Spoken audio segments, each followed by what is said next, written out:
Laurie Anderson, and I'm pleased to be your MC for today's community forum. To start with, I'd like to acknowledge that we're all gathered here in the traditional territories of the Denisaw peoples.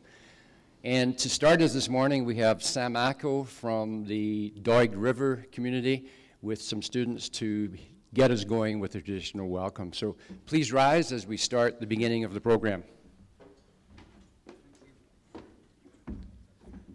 Good morning, ladies and gentlemen.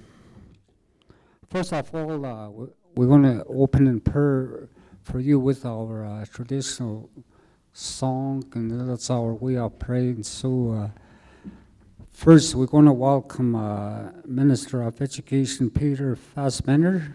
Welcome to our, and other government official. Welcome to our beautiful town here, and then we thank you for coming to our town. Thank you. And here's my future generation singers and the drummers. They already start singing, but they're going to be better yet. Pretty soon I'll be too old to sing, so they will take over. Okay, ladies and gentlemen.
Thank you, Sam, and thank you to the students.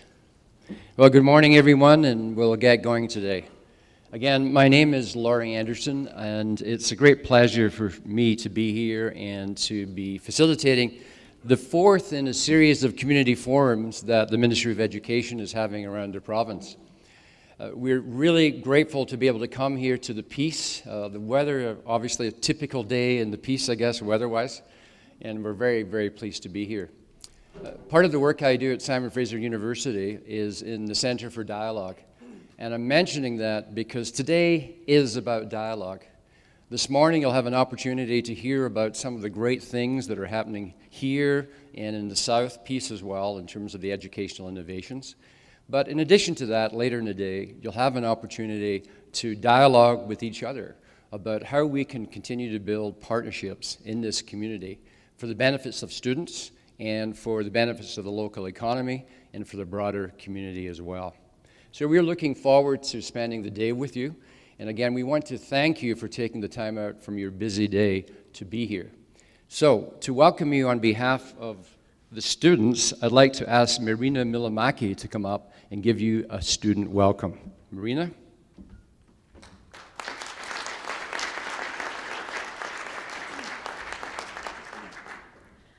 Welcome to my hometown, Fort St. John. I know many of you here today were born and raised in Fort St. John, just like me. As a student at North Peace Secondary School, I'm enrolled in the AVID program. This course was designed for students who plan to take post-secondary education. I have had the opportunity to tour many colleges in the region, and next week we are going to see some down south. I've been able to work on my public speaking and presentation skills with this program. As an AVID and North Peace student, I am able to meet a dynamic group of peers who offer something different to my day. North Peace has many programs set up for students who are interested in the trades. School District 60, as well as local companies willing to take on apprentices, have made this possible, making this community a forever home for many people in this place. As I look around the audience, I would first like to acknowledge the familiar faces of my education. There's Mr. Petrucci, my old neighbor, elementary school principal, and current assistant superintendent. Oh, and there's Mr. Campbell. The trades principal of North Peace Secondary is always finding extra work for me to do. I would also like to give a grand School District 60 welcome to Honorable Peter Fassbender and Mr. Rod Allen for traveling to our community to spend time learning about our unique school district. I would also like to thank Jarrett Thompson for being here today. It is encouraging to see how many people are involved or want to be in making our learning relevant. Thank you.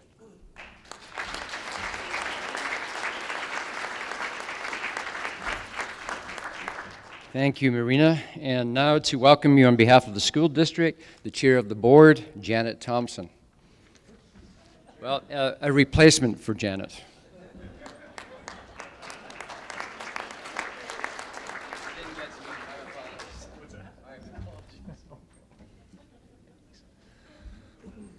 Not sure how to start on that. I was told 10 minutes ago I'm introducing the minister, so I also got off the plane last night jet lagged, so I'm not sure. I'm just going to keep this short. It's definitely my pleasure to introduce Honorable Peter Fassbender, the Minister of Education, back to our district again. Our district is honored to host your Focus on Learning tour, and welcome to Fort St. John. Peter's a former trustee who's had a focus on education for a long time and has been doing a lot of great work throughout the province and helping our district in a lot of ways. So thank you and welcome.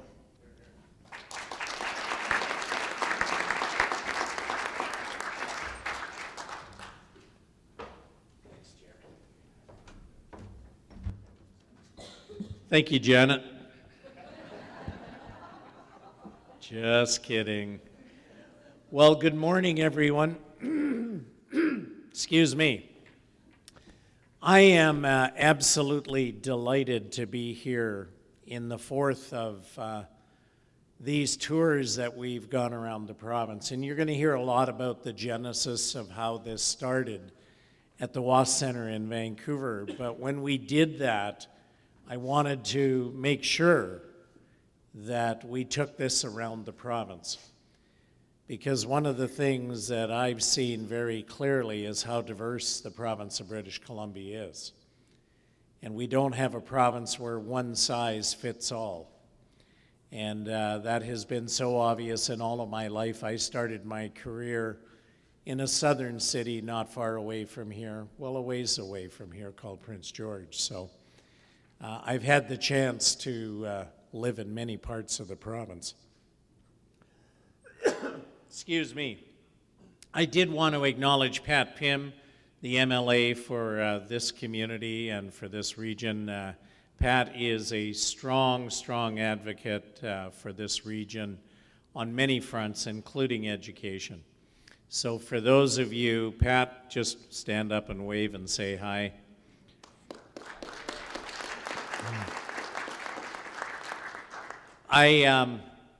I was here previously, had a chance to meet with the school district and with city council, and I do want to say this, that the one thing that I noticed on both visits, had breakfast this morning with Mayor Ackerman and talked about the future of Fort St. John and how important education is to this community and the people that have grown up here, the people that have chosen to come here because of the opportunities, and the people that are yet to come.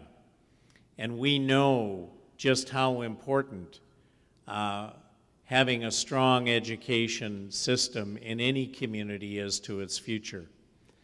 I also want to acknowledge the hard work of the Teachers Federation in this community.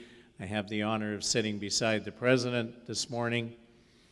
And I know that, and what I heard this morning, is that if we are going to accomplish any of the things we want to do in education, we're only going to be able to do that in partnership with all the stakeholders. And of course, at the heart of that is the teachers that serve this community and do what they do every day. I had a chance this morning at the high school to have a chance to meet some of the teachers and see some of the great work that they're doing. And when I was at North Peace Secondary and talking and listening to some of the students, I recognize we have an awesome responsibility together, working together with community to make it the best system that we possibly can make. And in order to do that, we also need to be able to have the facilities that are going to give the students the opportunities they want. And I'm delighted today to announce that we have dedicated $7 million in capital funding to acquire 2 new school sites here in Fort St. John that are going to help to meet the needs in the future. And our Deputy Minister, Dave Bing, who is right here, Dave, I'd like you to stand up. If you have any hard questions about anything to do with funding at all during our time here today, Dave is the guy I want you to talk to.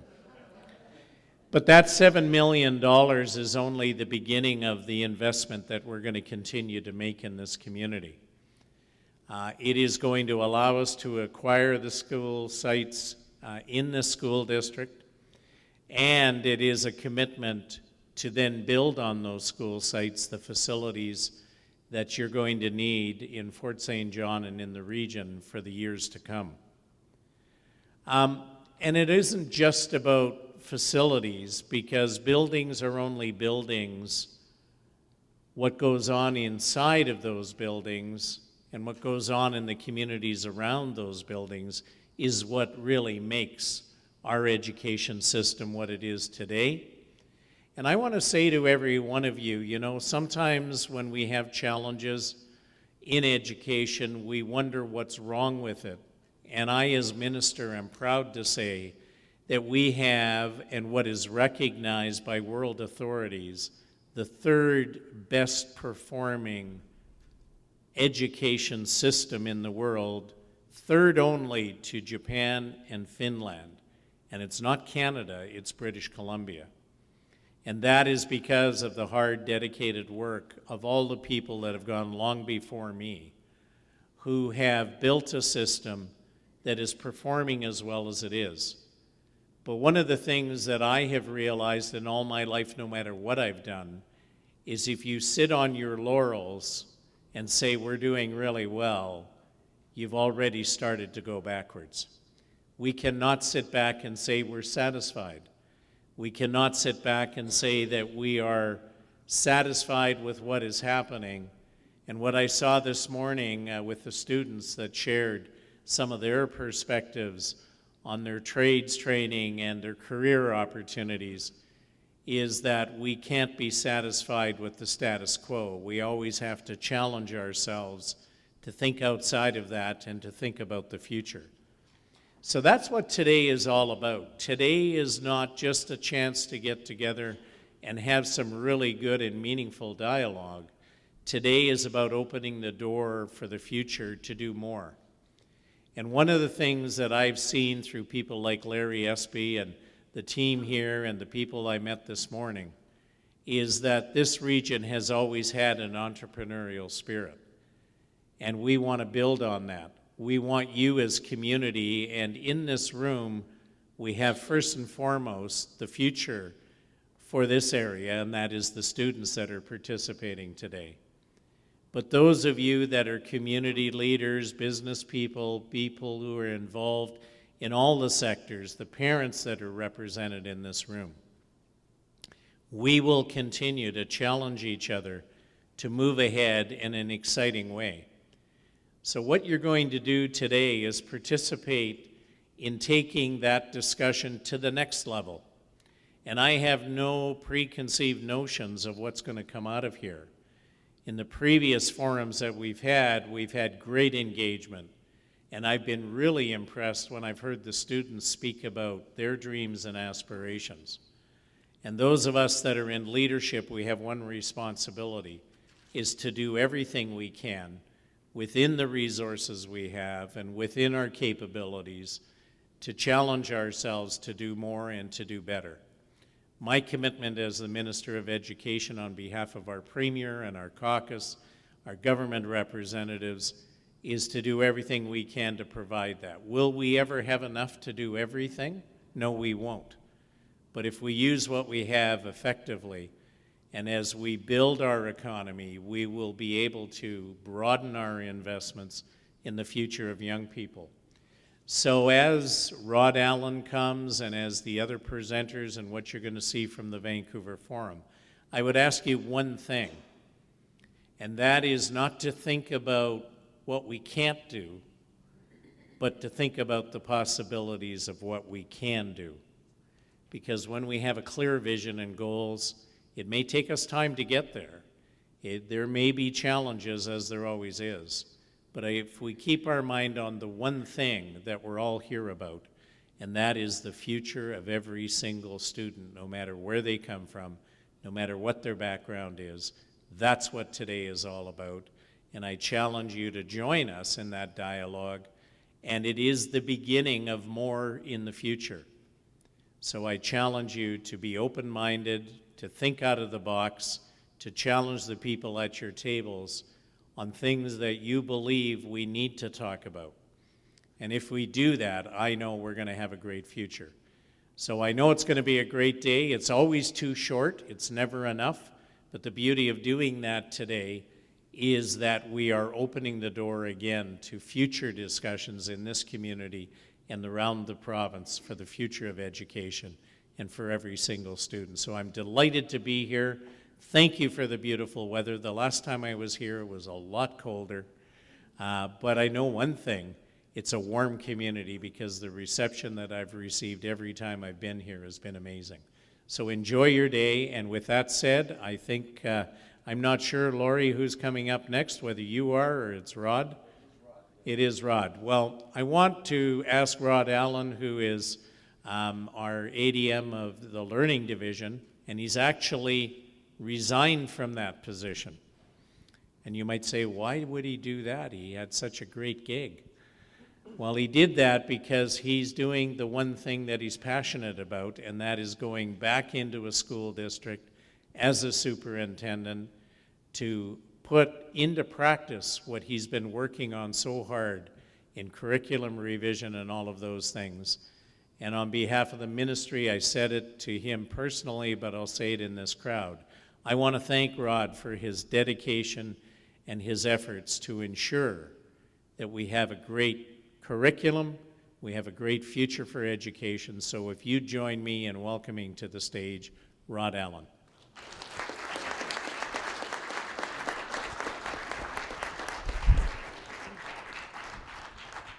Thank you, Minister. A pleasure. And I didn't have the chance to say this last time, Minister, because when we chatted about my departure, but I'd just like to take the opportunity to thank you professionally and personally for the opportunity to be a public servant, to contribute to the public service agenda here, and to thank you, Minister, for working with someone of your caliber and character who really cares about kids. So thank you, Minister. Much appreciated.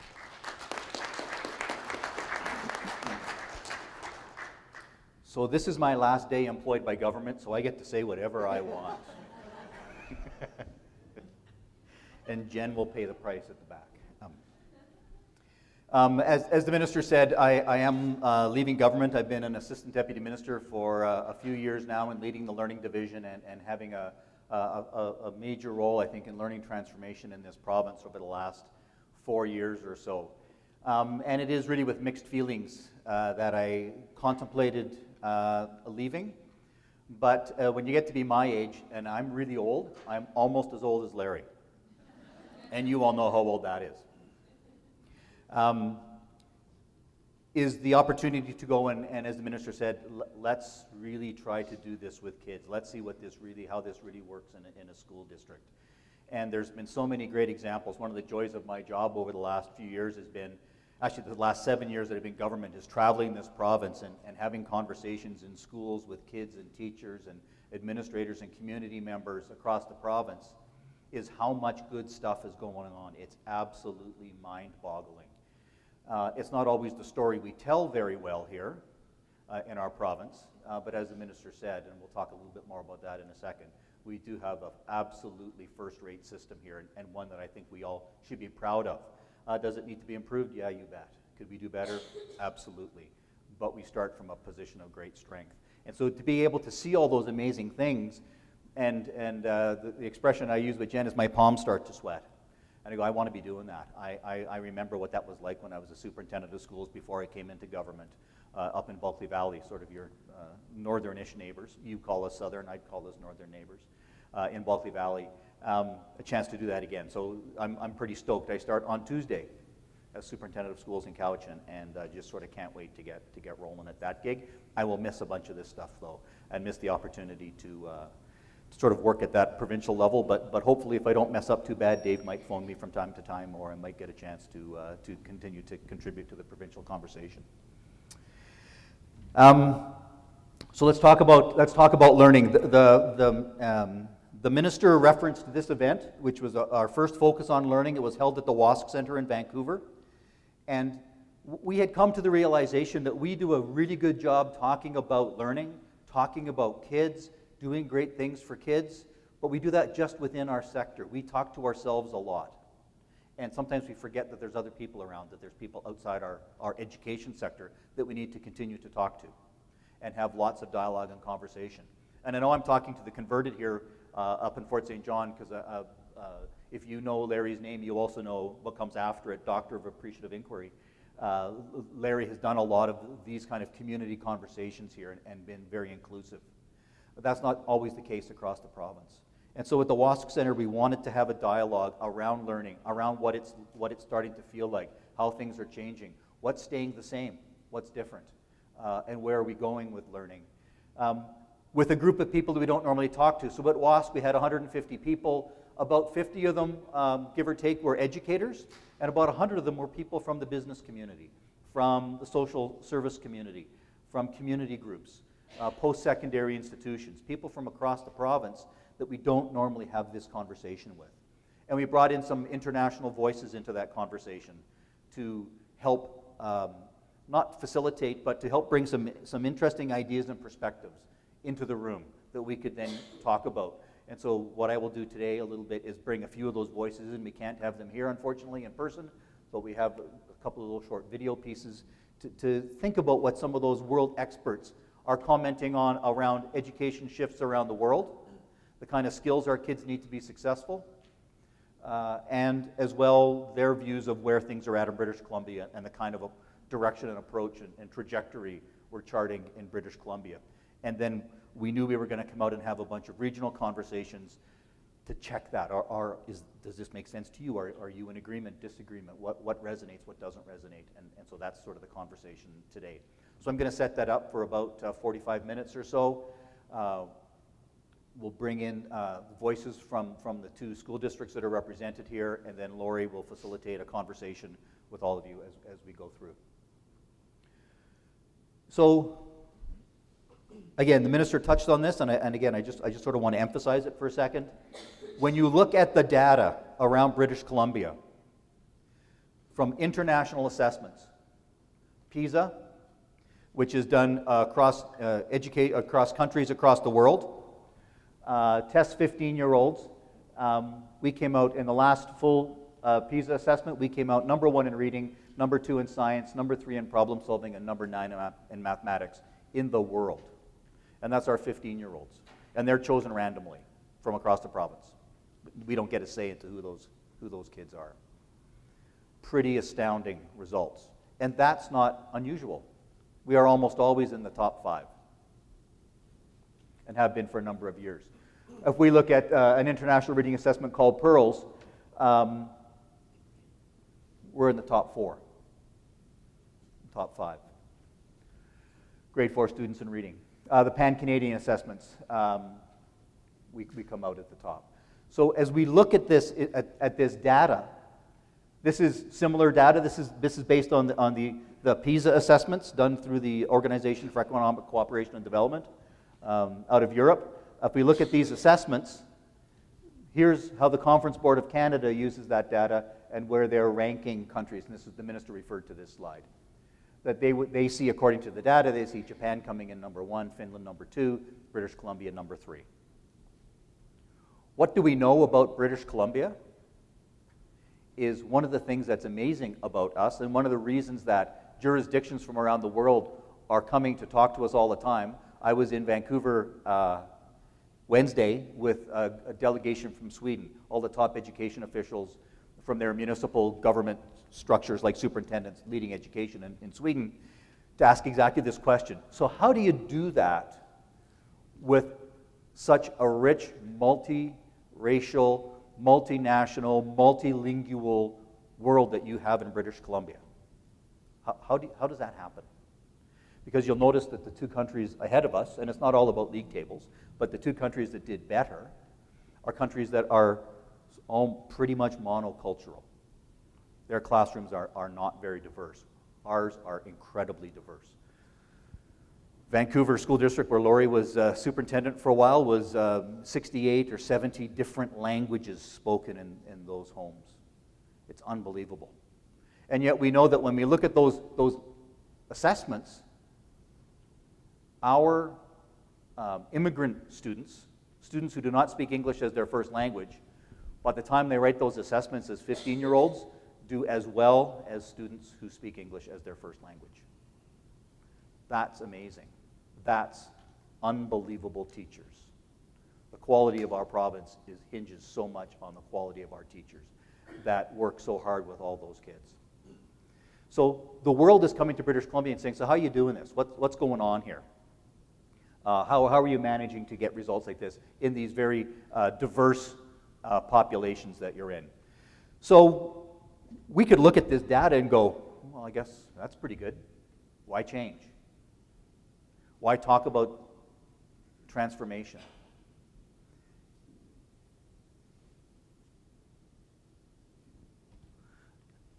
And we're going to hear from Andrea Schleicher, who is the head data fellow, the head analyst from the Organization of Economic Cooperation and Development, for about 2 minutes, talking about what he sees internationally around the skill sets that our kids need. And we had an interesting conversation this morning with kids from North Peace, and a question that John asked was, so where do you think you're going to live in 5 years? Which is a really interesting question. And as a dad of a 25-year-old and a 23-year-old, 25-year-old who has fledged, has flown the coop, quite literally, he's off pursuing a career as a pilot, and a daughter who is unfledged, who is in university pursuing a degree in Latin and ancient languages. Lots of jobs there. So I personally am not worried.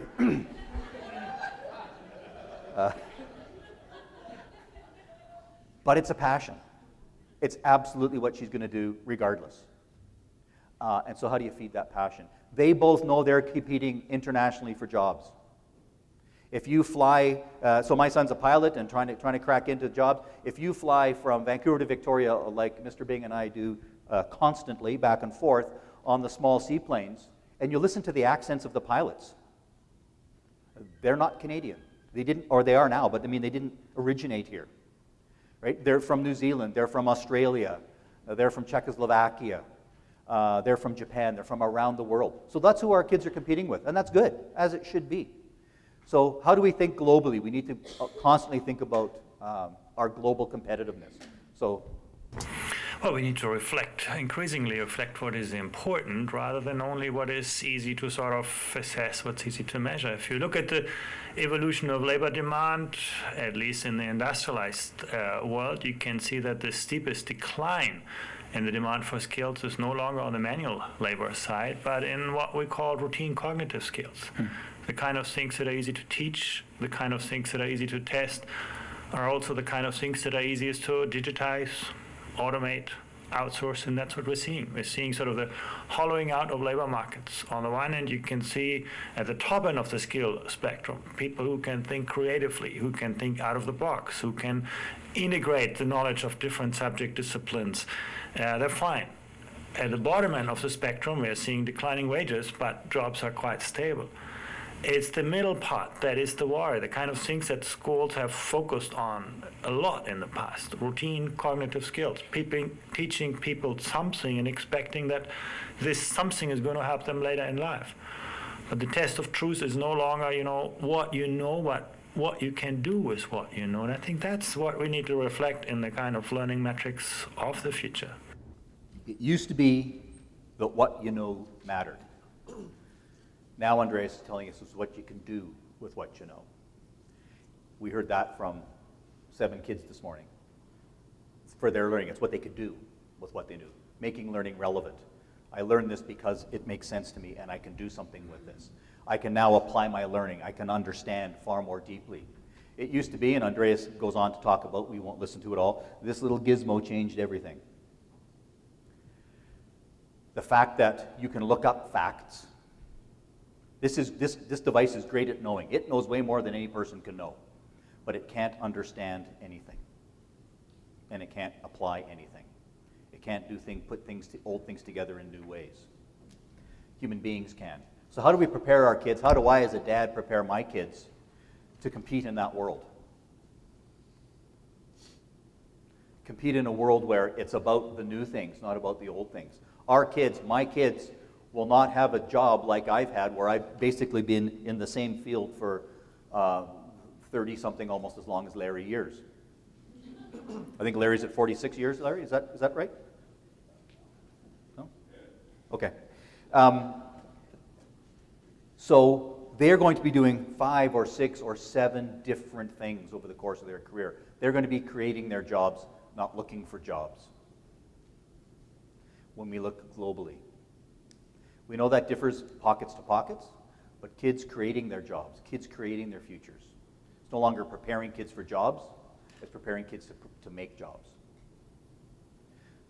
We always need a blend of those things, but certainly the ground is shifting. Let's have a quick... Yang Zhao is a complete crazy person. If you ever get the opportunity to hear Yang Zhao or read his book, World Class Learners, it's a real easy read. And he talks about trying to create entrepreneurial kids. And he doesn't mean entrepreneurial just in the sense of I'm going to create a business and make a bunch of money, although that's part of it. It's entrepreneurial spirited kids. Kids who say, I can make a difference in the world. What I do matters, and it needs to matter, and I want to make a difference. And I have power. Kids who can make choices, make decisions, create their own futures, not be passive. And as a dad of a daughter, I don't want passive. I want kids out there taking on the world, making it theirs. So let's have a little listen to Yang Zhao. How can we prepare our children to have the talents, skills, potential, capacity that will not be replaced by machines and cannot be acquired at lower cost? When we talk about multiple intelligence, it does not mean you are talented in all of those areas. This is bad news for you guys, okay? You cannot be great in every domain.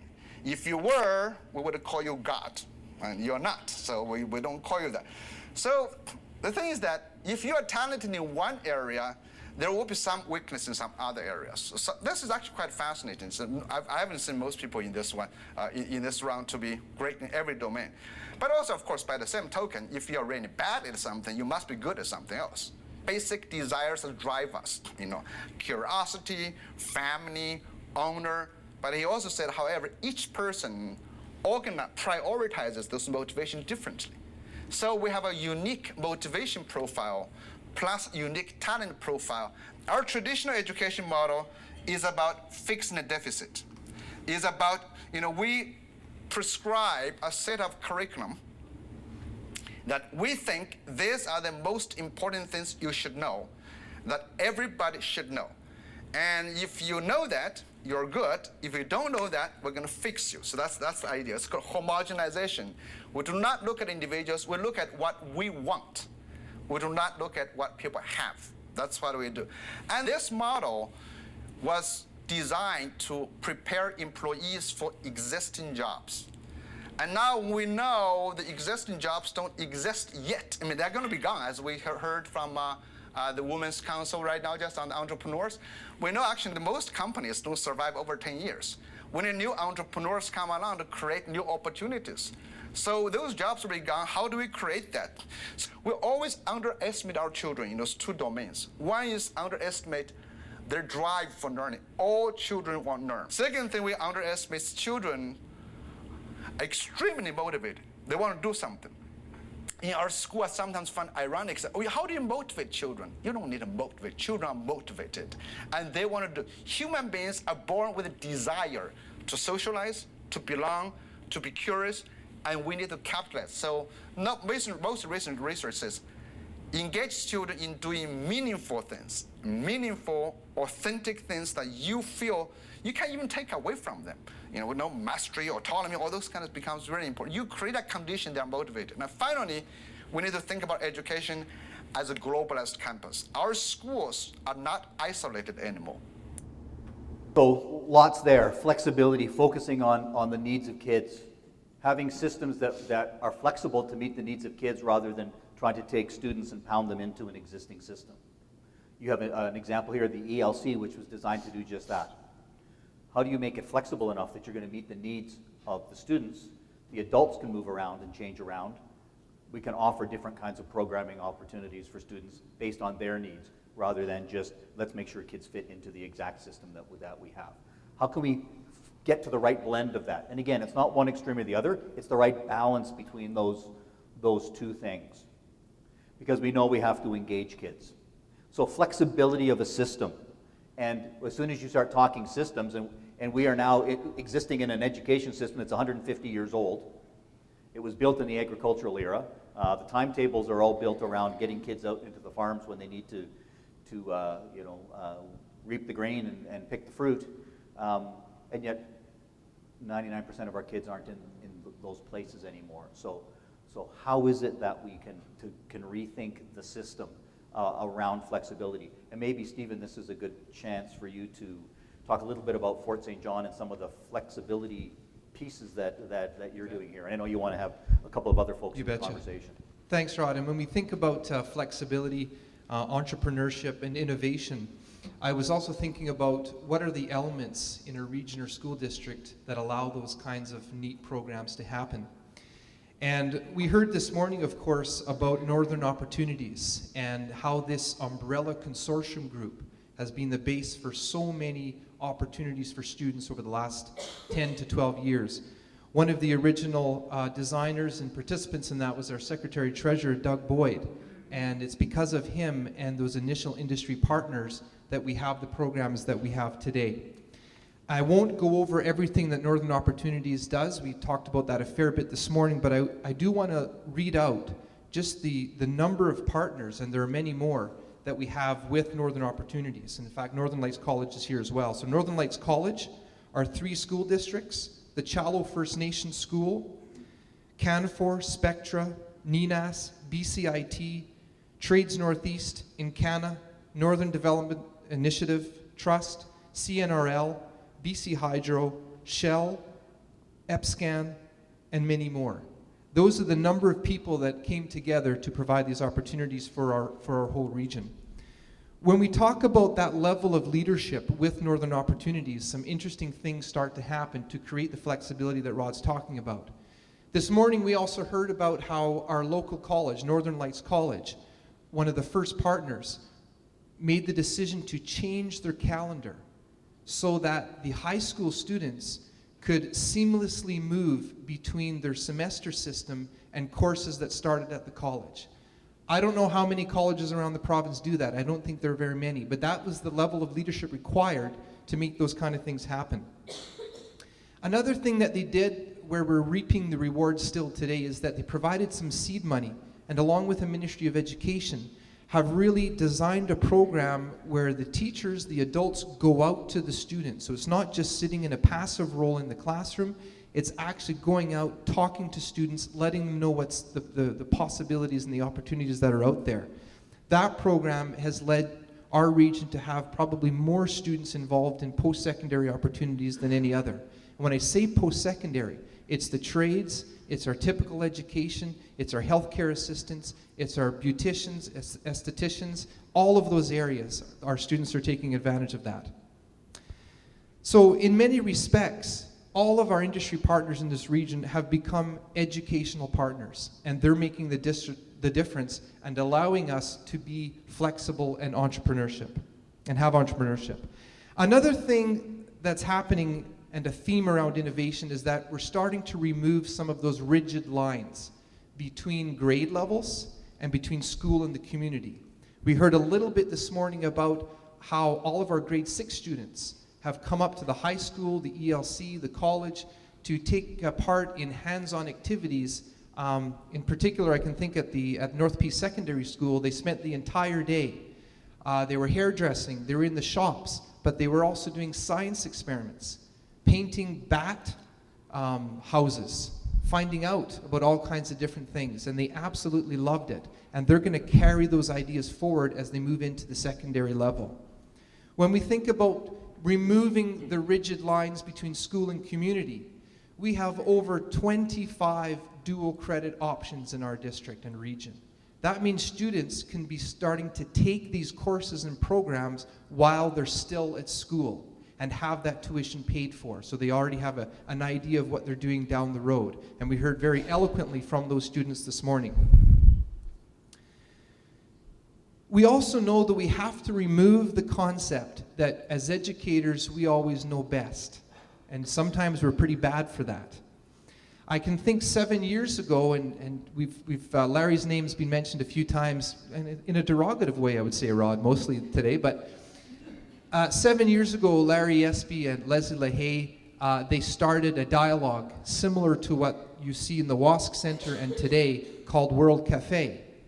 And they understood that we needed to ask the community what they want in learning. And they asked, think of a time you were learning and you didn't want it to stop. What was that like? It was that consultation and that building of social license that really embedded those values of hands-on learning, relationships, and out-of-school experiences. That then became the basis for project-based learning, the conception of the Energetic Learning Campus, and many other projects that are happening all over the district and region.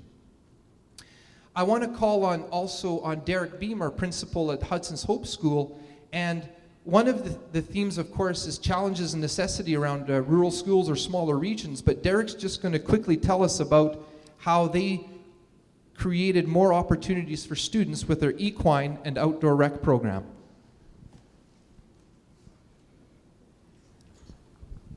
Thanks, Stephen. I'm Derek Beam. I'm the principal of Hudson's Hope School. It's a small rural school. We have about 130 students, and it's also a K-12 school, so we have a very diverse age range. Stephen brought up some of the practices and talking to communities and asking people, what they want. And one of the things that Mr. Fassbender's, one of his comments that resonated with me was, let's not think about what we can't do, but what are the things that we can do. And in a small school, we can't offer a level 3 chef's training program. But we asked our kids what they're interested in. What would you like to do? What would keep you engaged and wanting to come to school? What could you be passionate about? And some of the comments you'll hear is, it'd be great if we could dirt bike all day. It'd be great if we could just ride our horses. And all the students would laugh and we'd get a chuckle out of it, and then we'd talk about the real things that we should be teaching, like math and science and so forth. So we started listening a little harder, and we started looking at what we have in our community, and we realized that we can ride our horses at school. We have a facility in our community. We have people who are willing to partner with us. We have skilled teachers who have the background that we need in order to provide something like that. And so this school year, for our first semester, we became one of the only schools in our province that offers an equine studies program. I have some students here today that have taken the program, and if you want to chat with them, I'm sure they'd be happy to share with you. We had some students talk about how it'd be great if they could rock climb and canoe. We took a good look at that, and we said, you know what, we have an outdoor recreation facility that's owned by our school district. It's a 15-minute drive from our school. We have a person there who's trained in rock climbing. So this semester we're offering an outdoor recreation program for our students. If you talk to our students and ask them what they think about these programs, what I hope you'll hear, and what I hear, is I want to come to school. This is very engaging, this is very exciting for me. And when you're passionate about something, when you get to do something that you're passionate about, that brings empowerment, that brings confidence, that helps turn you into that person who is willing to take bigger risks. Maybe I can try something different. And if I can, I can't remember the fellow that we were watching on the video, Zhao. You know, one of the things that he had mentioned is how you're weak in some areas and strong in other areas. Well, if you have that opportunity to do something that you're really strong in and you're passionate about, whether it's riding horses or climbing rocks or whatever that passion is, it just builds so much confidence in you. So we have students that are very proud of our school and they're very proud of our community, and we have community members who are very proud of what they're doing to help contribute to what we have. Thanks. Thank you, Derek. And in this case, I can actually say that it's better to hear it from the horse's mouth. So thanks for telling us about that. Sorry. Just very quickly, it's hard to talk about innovation and entrepreneurship without talking about the importance of the partnerships and the relationships that we have in our region. When I look out here, many students of mine that I've taught are now leaders in industry, colleagues that I work with. Jody Shelke and the RCMP has been a fantastic partner with the school district. She comes with me to all the schools. We work on staffs around school safety, and we couldn't do it without her. Karen Goodings, our regional district, always involved with what's happening in our community and in our district. The city of Fort St. John with our shared facilities and the fact that we have a school in a recreation complex. You can't do that without partnerships with the city. The other thing that I want to point out is that because in our community, we're not just associated with people in our own area. When you live in Fort St. John, Dawson Creek in this region, your circle of friends transcends all kinds of different career and work circles. It's because of that, for example, that we were able to reach out to local artists and have them come into our school district for our Artist in Residence program. In fact, when I was looking at the BC Ed plan and it talks about personalized learning, hands-on learning, we often hear, and I think Rod alluded to this around, there's probably an app for that on your phone. But I also like to say that there's also probably an art for that. And sometimes there's no better way for our students to be engaged in the learning than through integrated and arts programs in the school. So we've had several local artists, rather than relying on a lower mainland program to bring them up, they come into our schools, they stay for several weeks, sometimes months, and build the capacity of the arts programs in the schools. Finally, there's a certain, I suppose, theme of necessity. The industry people here in the business community have always understood that. If they don't understand the need to change and innovate, they're not able to survive. We sometimes have to remind ourselves that in education. Students come, for example, with technology in their pocket, as Rod has alluded to. Nowadays, in our high school, for example, students and teachers, they don't hand in paperwork to each other or hand it back. They share a Google Doc. Every student in the district has a Google platform where they can share assignments, have communication back and forth with the teacher in a very asynchronistic environment. That is only possible with technology, and the students bring that to us. And finally, I would say that we have to listen to the students, and it's so nice to see them here today because they always remind us that we have to be relevant with what we do. Thanks, Rod. Thanks, Stephen.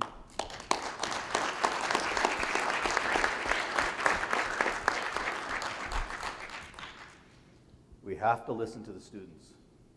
If there's one thing you take away from today, I think it's you have to listen to the students because they're going to guide us right on this journey.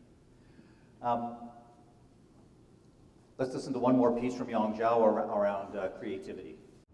Creativity, and our existing system drives creativity down because we never thought children like this supposed to be in school. right? We think this kid is not ready for school. That's why we suppress children and we drive their creativity down very fast. When our children age 5, 98% of them measured by Torrance divergent thinking test, 98% of our children, all our children, are creative at the genius level. You know this, you can testify. You teachers, you know this, right? When kids come to your school, they're happy, they're eager, they really want to do something. But then after 5 years in our school, this is American school, not British Columbia schools. Okay, no. It will never happen here. It just only happens in America, okay. So over there is that age 10, 5 years, we drop about 60%. 32% are creative at that level. And another 5 years, finish middle school, age 15, 10% are left. And it gets worse. Actually, by the time we finish university, find a job, 2% are left, age 44. Retirement brings hope. Creativity can jump back and, well, George Bush is painting, good evidence. You can regain that. But actually, this gives something very interesting about education, what you measure. Creativity, a lot of times, many years ago, is conceived as a cognitive skill. That can you be creative? More recently, people are saying this, do you want to be creative? Are you willing to be creative? Because being creative means deviation. It's very dangerous. And in the education system that rewards compliance does not encourage creativity. A couple of pretty profound statements there, I think. A system that over rewards compliance, it's difficult to cultivate creativity.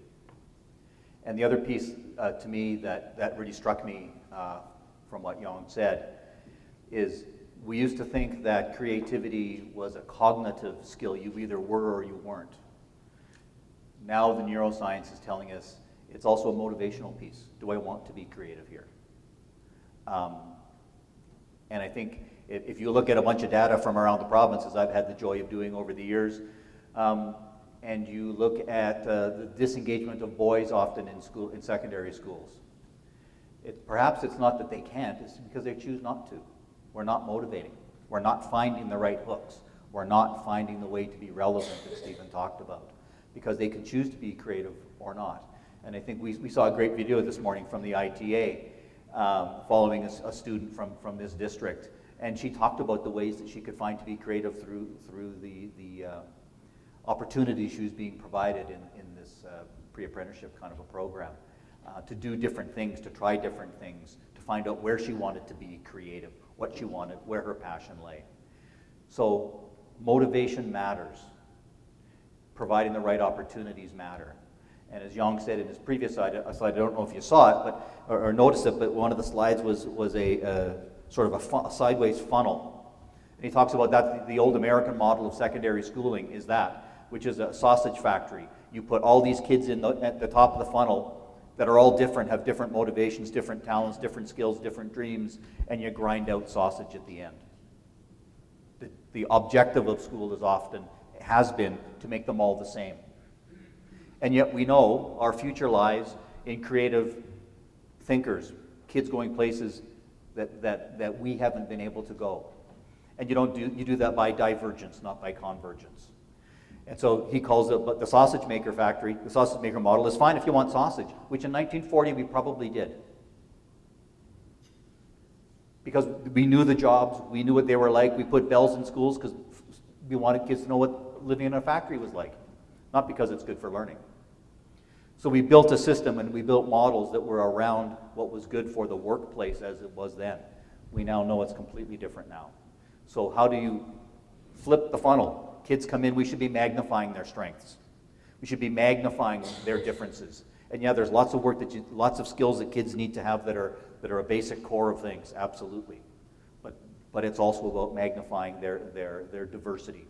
So Yang challenged us in Vancouver and said, you need to start thinking about your diversity in this province as your greatest strength. It's going to be what saves you. It's not something to be overcome. It's something to be cherished, because most places aren't as diverse as we are.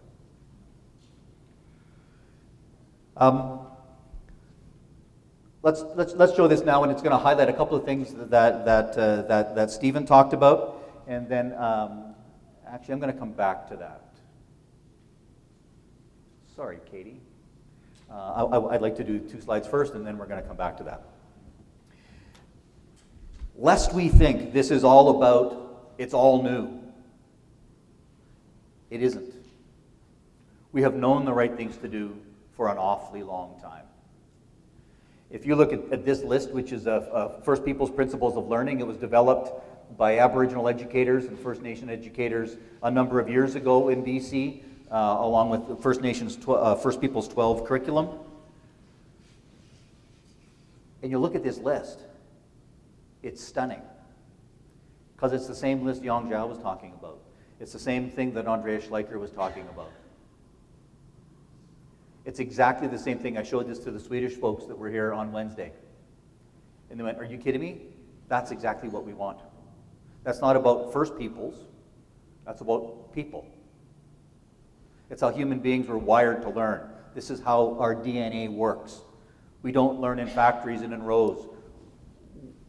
We learn in community. We learn together. We learn through story and narrative. It's a great list. And so one of the things that we are doing when and I'll talk a little bit more about curriculum in a sec, that we're doing with all our curriculum revision and as we're rethinking assessments, is we're starting here with every single thing that we do.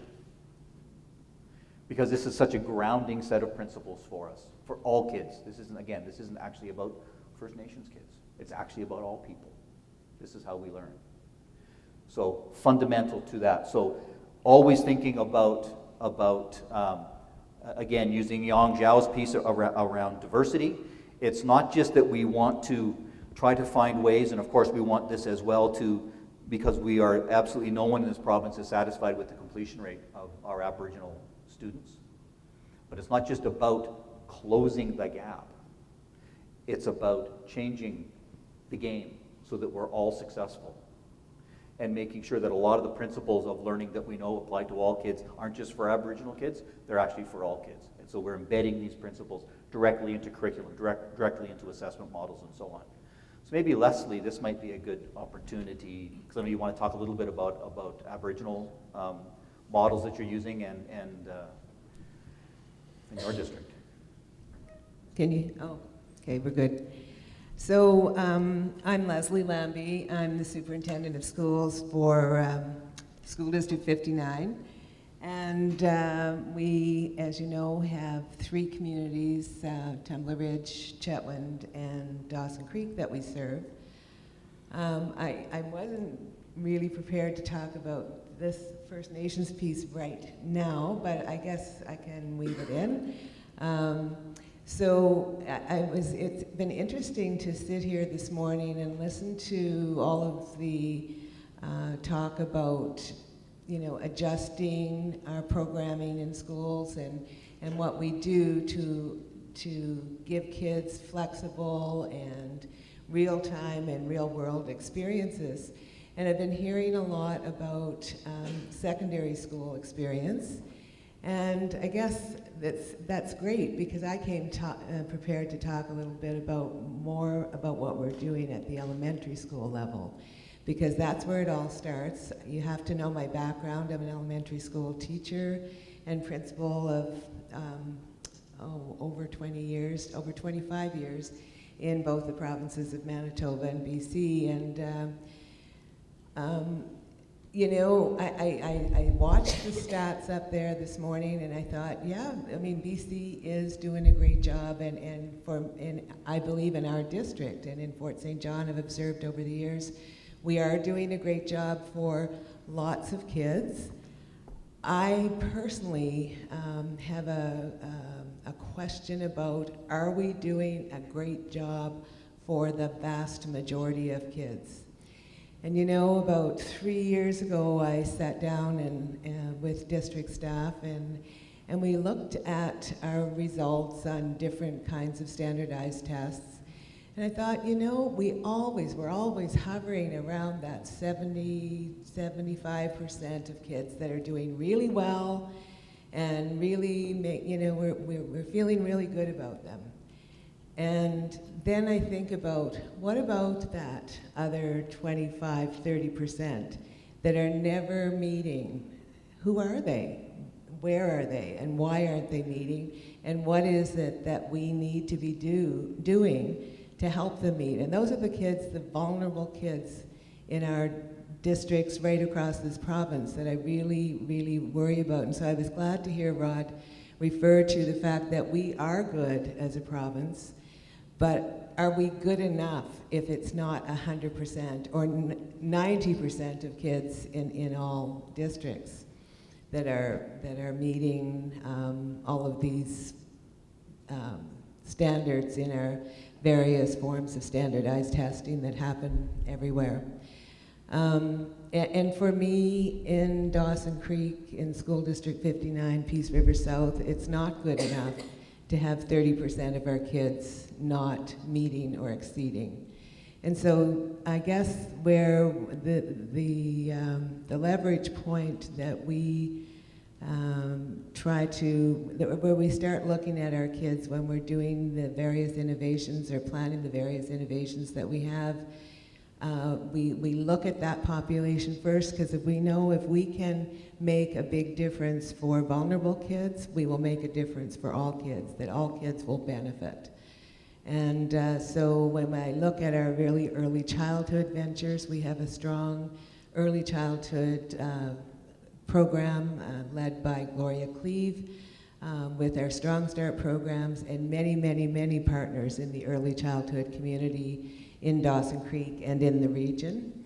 And we have many parent partners in that early childhood experience. And we try to bring in the most vulnerable parents, those people who are marginalized in our society, so that their kids get the greatest start that they should have in our school system. And you know, when we started the work, 30% or over 30% of the kids that came into kindergarten every year were identified as being vulnerable in 2 or more domains of skills that kids need to be ready for school. Through the various initiatives, we now have cut that vulnerability rate to, Gloria? It was actually close to 4 out of 10, and now it's down to 2. So it was close to 4 out of 10, close to 40%, and now we're down to about 20% of kids coming in vulnerable. So that's, when kids get a great start, it doesn't, you know, it really helps us to be able to do the work in the regular programming. We have the last 2 years ago in 2013, we sat down with Dr. Janet Mort from Vancouver Island University and decided that we're going to make a difference for all our vulnerable readers and writers, and we are going to guarantee that the kids that enter kindergarten in 2013 will be confident and competent readers and writers by the time they leave grade 4 in 2017. So we've been in the project for 2 years. We have a massive amount of work happening around the whole business of early literacy. And already the children who entered kindergarten last year, 70% of them are reading in the middle of their, or near the end of their grade 1 year. And we have a large number of kindergartners reading now before they leave grade 1. So I think we are making a difference in our early literacy interventions, and it's that's going to make the difference for when those kids get to high school, and they will be able to engage in it, whatever program it is that we offer to them. And knowing the Peace Country, we're always innovating. Whatever comes along, like I think Minister Fassbender mentioned earlier, we try to concentrate on what we have and what we can do with the resources and the people that we have, rather than what we don't have, and that, oh, we're up here in the north and we don't have this and we don't have those opportunities to go out to museums and all of those kinds of things. We make it work with what we have, and we have a fantastic resource in the people of the South Peace. That being said, I talked a little bit about the vulnerable early learners.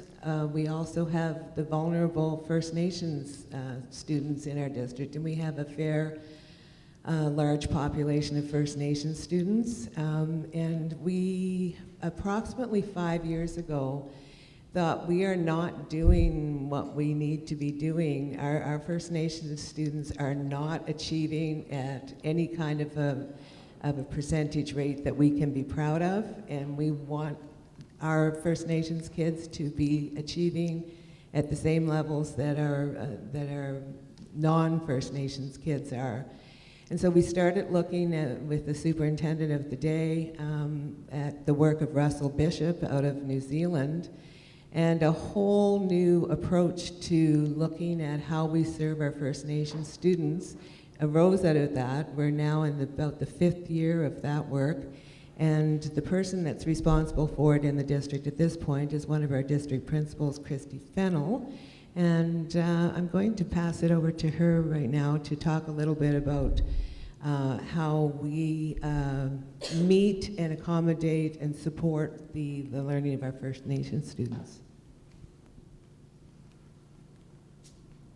Good morning. If I start coughing and have to leave, I apologize ahead of time.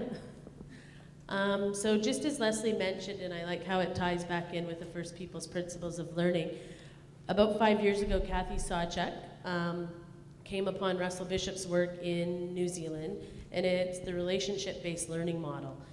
So Kathy, with the Aboriginal Education Department in our district, and with our 2 AB councils from Chetwynd, Moberly Lake, they're a combined council, and then Dawson Creek, they came up with the idea of the relationship-based learning model, caring for students, cultural awareness, cultural sensitivity, and they decided they were going to implement it district-wide. And what that looked like was a coach-mentor teacher in every school.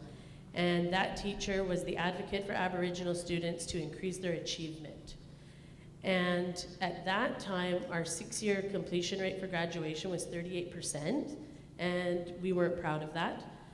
And so the coach-mentor teacher in each school meets individually with students. They goal set, short and long-term goals, so that they're impacting their achievement and they're making plans for their journey through the school year.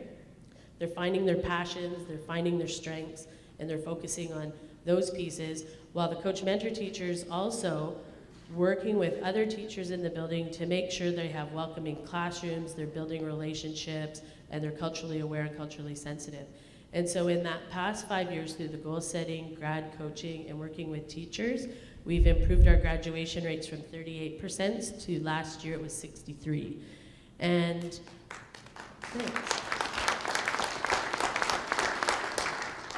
And while that is a great increase, it's still not good enough. So we constantly are working on how we improve that practice and how we can make sure that every Aboriginal student has the achievement they need and they're successful as every non-Aboriginal student, and they're graduating, and you know, every door is open to them when they leave our education system. Thanks.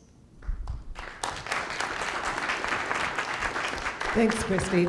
And so, you know, the same thing about the primary literacy. Yeah, we were doing okay, but it's not good enough, and we can never settle for good enough. We have to get to that 90% by 2017, because, you know, if you don't have basic literacy skills, and I know it's not the buzzword of the day, I mean, I know it's careers and focus on transition to trades and all of the stuff that is very important, but I'm telling you, if we're sending kids into high school, non-readers, non-writers, they're not going to be able to transition to anything. So I believe, my heart is, and my core believes, we have to. I will go out of this business dedicated to creating strong, confident, competent readers and writers that can learn anything because they have the skills to do that. And so that 90% is going to happen by 2017, or I won't be able to retire, so that's really bad. And, you know, I mean, you have to retire sometime, so it has to happen.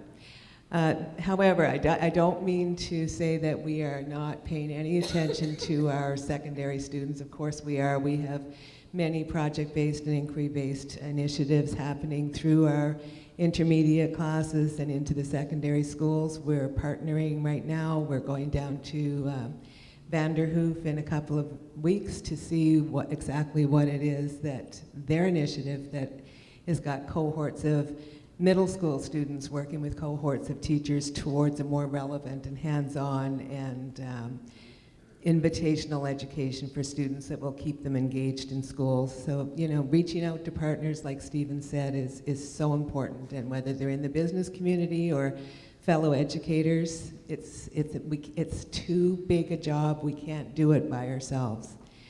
And at the last little bit I want to talk about or introduce that's happening in the South Piece is from our career education department, really now starting to be led by Brad Booker, but we also have Frances Armstrong here, who has been a tight partner with career education with the Northern Lights College and with various businesses in the community of Dawson Creek, Chetwynd, Tumbler Ridge.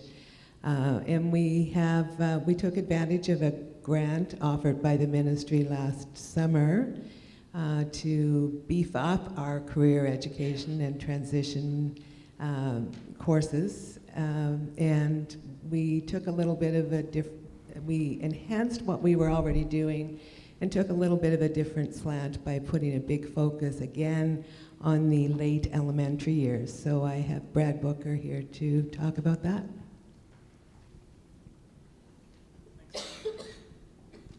Well, as Leslie said, our students are not going to be successful in those transition programs later in secondary school if they don't have the foundation first. So we put a big emphasis on trying to hook and engage the students a little bit younger.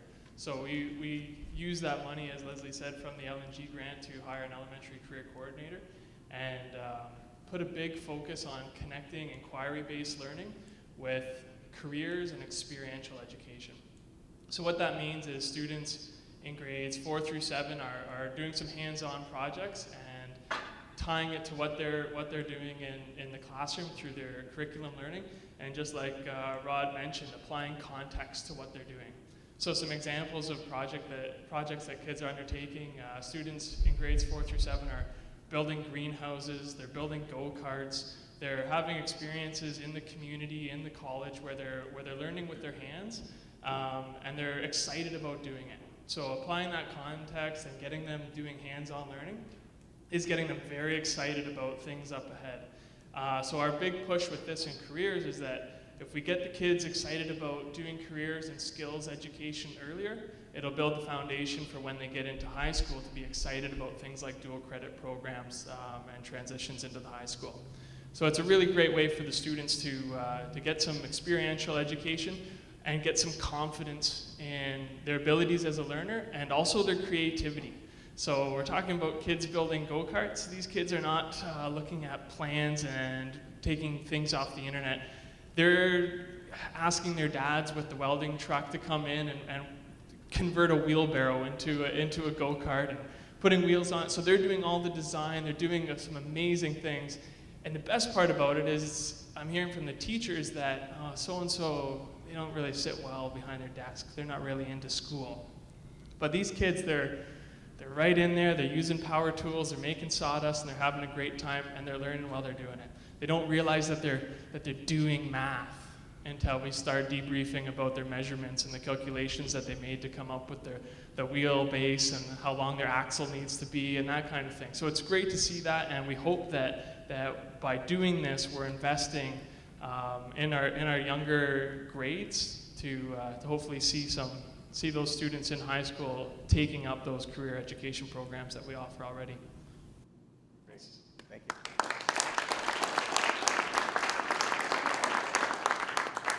So that was about all that the South Piece wanted to let you know about today, and I'm really glad that it is Rod's last day as Deputy Minister, Assistant Deputy Minister, because I really wrecked his program by just talking about everything I came to talk about at the same time instead of just sticking to the Aboriginal piece. So I hope that's okay. Okay, perfect. Thanks, Leslie. No, brilliant. Thank you. So before we show the video, Katie, because I think this captures both what Stephen and Leslie were highlighting in their comments. So when we think about how we're going to get to the educated citizen, how we're going to get to this, which is what's in the School Act right now. This is what the educated citizen is supposed to be like. This is the product we are supposed to be producing in our schools, according to the Act. This is the reason for us working. A great list, written in 1988. We just actually haven't turned our minds to doing it. And I think what's different right now, what we're hearing right now, is that we are really focused in this province on actually doing this. And if you want kids, for example, that are capable of making independent decisions, you have to let them make independent decisions. It's not a course. It's not a program. You can't read a paragraph in a book about making independent decisions and write a multiple choice test about it and say, okay, now we've got it. You have to let them try stuff. They have to get out there. They have to get their hands dirty. They have to leave sawdust on the floor. They have to explore. They have to try things. They have to fail at things, and they have to figure out what went wrong and start again. And we've taken a lot of that out of our system. So when we look at how we're going to get there in the province, and again, I'm not speaking provincial government-y, but sort of as a province, we decided these were the three big things that we were going to focus on as educators. One, just like Leslie said, literacy and numeracy foundations. We will never take our eye off the ball of kids being able to read and write and be numerate at a very high level. The days of getting jobs where you don't need that stuff are long gone. So we know that's crucial for every child in this province. And like Leslie said, we need to really get focused on that. And I think we are. There's lots of great work going on in the province, changing results for young readers with Maureen Dockendorf, working in districts across the province. Janet Moore doing things in some of the districts as well. Really focusing on, we know how to teach kids to read, actually. We know how to do that. So let's do that. And those commitments, I think, are strong. So we continue to have reading, writing, and numeracy performance standards, as well as social responsibility ones. We continue to stay focused on that. It's fundamental to everything. Secondly, rich content. In this new world and new curriculum, I'll blast a model up in a second, we still have content that we expect every child to learn, just like we always have. Maybe it's a shorter list, as the minister said. Maybe it's a more focused list. Teachers told us clearly, continue to have that list, but don't bury the unimportant or the important in amongst the unimportant. So grade 2 language arts, 92 learning outcomes. Seriously? Right? There's a lot in there that's all important, but some things are more important. So teacher said, tell us what's really important. The other two words here is, again, what Stephen talked about, what Leslie talked about, what Yong's talking about, what the students at North Peace this morning talked about, is the understanding and applying. That's different. You notice the word knowing isn't there anymore, because knowing's not enough. It's understanding and applying. That takes more time. So you can't get to the coverage models. If any of you have kids in Science 10 or teach Science 10, a Trivial Pursuit course with a Trivial Pursuit exam. And we know that's not doing science. If you talk to Bob McDonald, you know Mr. Quirks and Quarks, Bob McDonald. I'm a science freak, so I love Bob. We had him come in and talk to us. And he says the reason kids hate science, the reason kids aren't going into the sciences in university isn't because the kids can't do science. It's because we never let them try doing science. We've come to this idea that science is learning a bunch of existing facts, when really science is asking questions. It's exploration, it's experimentation, it's trying things out. So it's understanding and applying of rich content, not just knowing lists of facts. Is there stuff you need to know? Of course there is. But we need to shift the balance. And lastly, the core competencies, which is going to lead into the video, so because I know Katie's getting anxious about the video. The core competencies. Back to the beginning, Andreas Schleicher talked about things that can get, we want to make sure our kids have those skills and abilities that can't be moved offshore, that can't be digitized. A lot of those are in the competencies. What is it businesses are looking for? What is it Employers are looking for? They're looking for some strong skill sets, absolutely. Kids that can read and write and mathematically literate and so on. But they're also looking for kids that can solve problems, kids that have grit, that can take on something and really try. They're looking for kids that can work together and work collaboratively and cooperatively. OECD is starting to assess in the PISA assessments problem solving. 2012 was their first attempt at it. Next iteration, it's collaborative problem solving. And that's good, problem solving in groups. The one after that they talk about is collaborative dynamic problem solving. Solving problems that are actually changing as you're solving them. Because that's actually what life is. It'd be nice if everything just stayed the same and you could solve a problem and spend a little while on it and go, ooh, that was hard, now it's done. But we know that the problems, as you're solving them, they're continuing to shift and change. That's a whole different kind of skill set that our kids need. So how do we give them the opportunities to do that? We have a video that talks about a bunch of those kinds of things.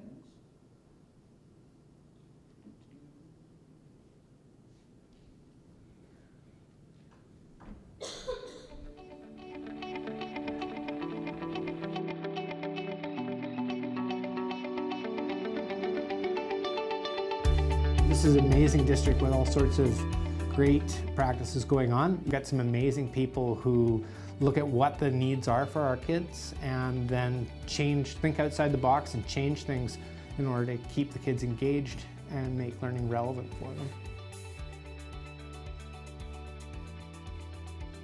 That's Ricky. He is in grade 9. On Rock Patrol.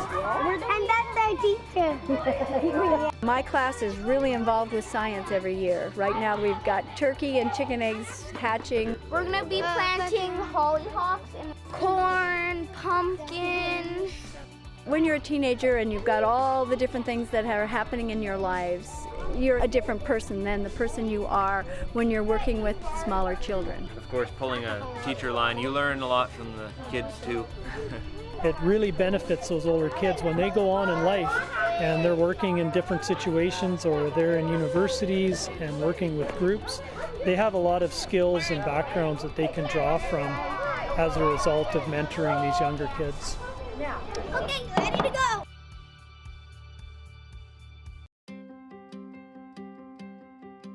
We're in Allen Holland Park and we are top roping. Your right, your left foot up a bit. This is where we belong, really. We're designed for this. And it makes your brain work better. There you go, right there. One handle. It's such a good break to be able to study this in school. It is something I've been thinking about, becoming a vet, because I do love being around the horses so much and it'd be so cool just to spend my life doing that.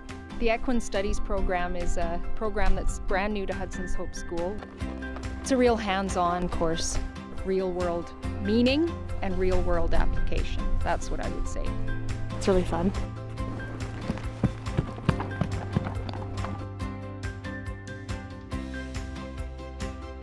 We live in the Pomeroy Sports Center, which is the center hub for activity in our community. And there's 2 hockey rinks, speed skating oval. We've got the walking track, we're near the pool. We're surrounded by, whatever we want to do, we can do it. The big thing is, we start every day with some physical activity, and that kind of just dials the kids in for the day. It is different and unique, and we wanted to design something that was different, unique, and innovative. Classes are not 80 minutes long, they're 50. It's a weekly schedule, and we also do a lot of project-based learning. You have to do the learning curriculum as any school, but it basically lets you do it in a way that is interesting to you. Learned a lot about graphic design, colors, photography, leadership, time management. We could have made it a lot smaller, but we dreamed big. So each kid has their individual differences as far as how they learn, and so it definitely allows us to be a little bit more effective when it comes to designing certain teaching strategies or approaches. Every Friday we have a thing called town meetings, and it's pretty much like an assembly. And throughout the week, people just nominate other people for doing good things. Madison Larche and Cassidy and Cameron for buying Starbucks for a teacher. I think students start to tune out if they don't see a point to what we're doing. And once they do see a point, there's no limit to what they can achieve. I'm in the dual credit program, hairdressing at North Peace Secondary School. I did the residential construction program.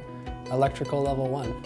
I decided to go into healthcare. And I got to do 90 hours at a veterinarian clinic, and I got 4 credits for that. I'm working on side booms, hose, and cats. I take biology and psychology at the college, and then I have 1 class still here at North Peace.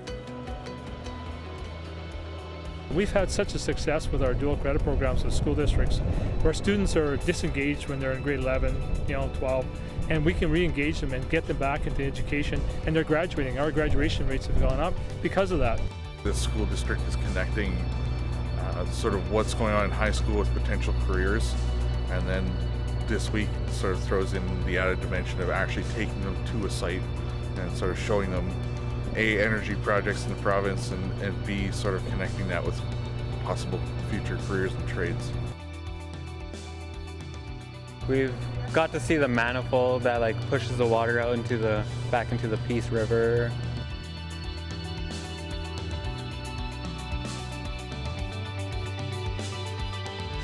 Individualization, innovation, and industry are the new keys to education. It's an opportunity for students such as Harrison here to get an appreciation and understanding of what the potential job opportunities are in the energy sector. Northern Opportunities is playing a huge role in helping build the local economy by helping provide students that are trained in the north to stay in the north. For us as industry folks, we're always looking for people to fill positions within our various plants and facilities in the area, so it's nice to be able to have local students and individuals that we can put some investment into a program like this and hopefully achieve success and get those individuals as employees in the future. We really appreciate all the partnerships we have with our industries and our businesses. And we even have some of the students that have gone through this program coming back and saying, now I will take students on as apprentices. This is their future employees that they're supporting here. And as I mentioned tonight, this is probably one of the best investments that industry can ever make, and that's in our young people today. There's some hands-on training, there's opportunity to see different things, and they seem to step up, and this is what they want to do. So why get in their way? Let's make it work for them. And I think the school system's already seen that, and they're looking at us, and we're looking at them and saying, I think this is a partnership that's made that we can give back to each other. You have brains in your head, you have feet in your shoes. You can steer yourself in any direction you choose. You are your own, and you know what you know, and you are the one who will decide where you will go.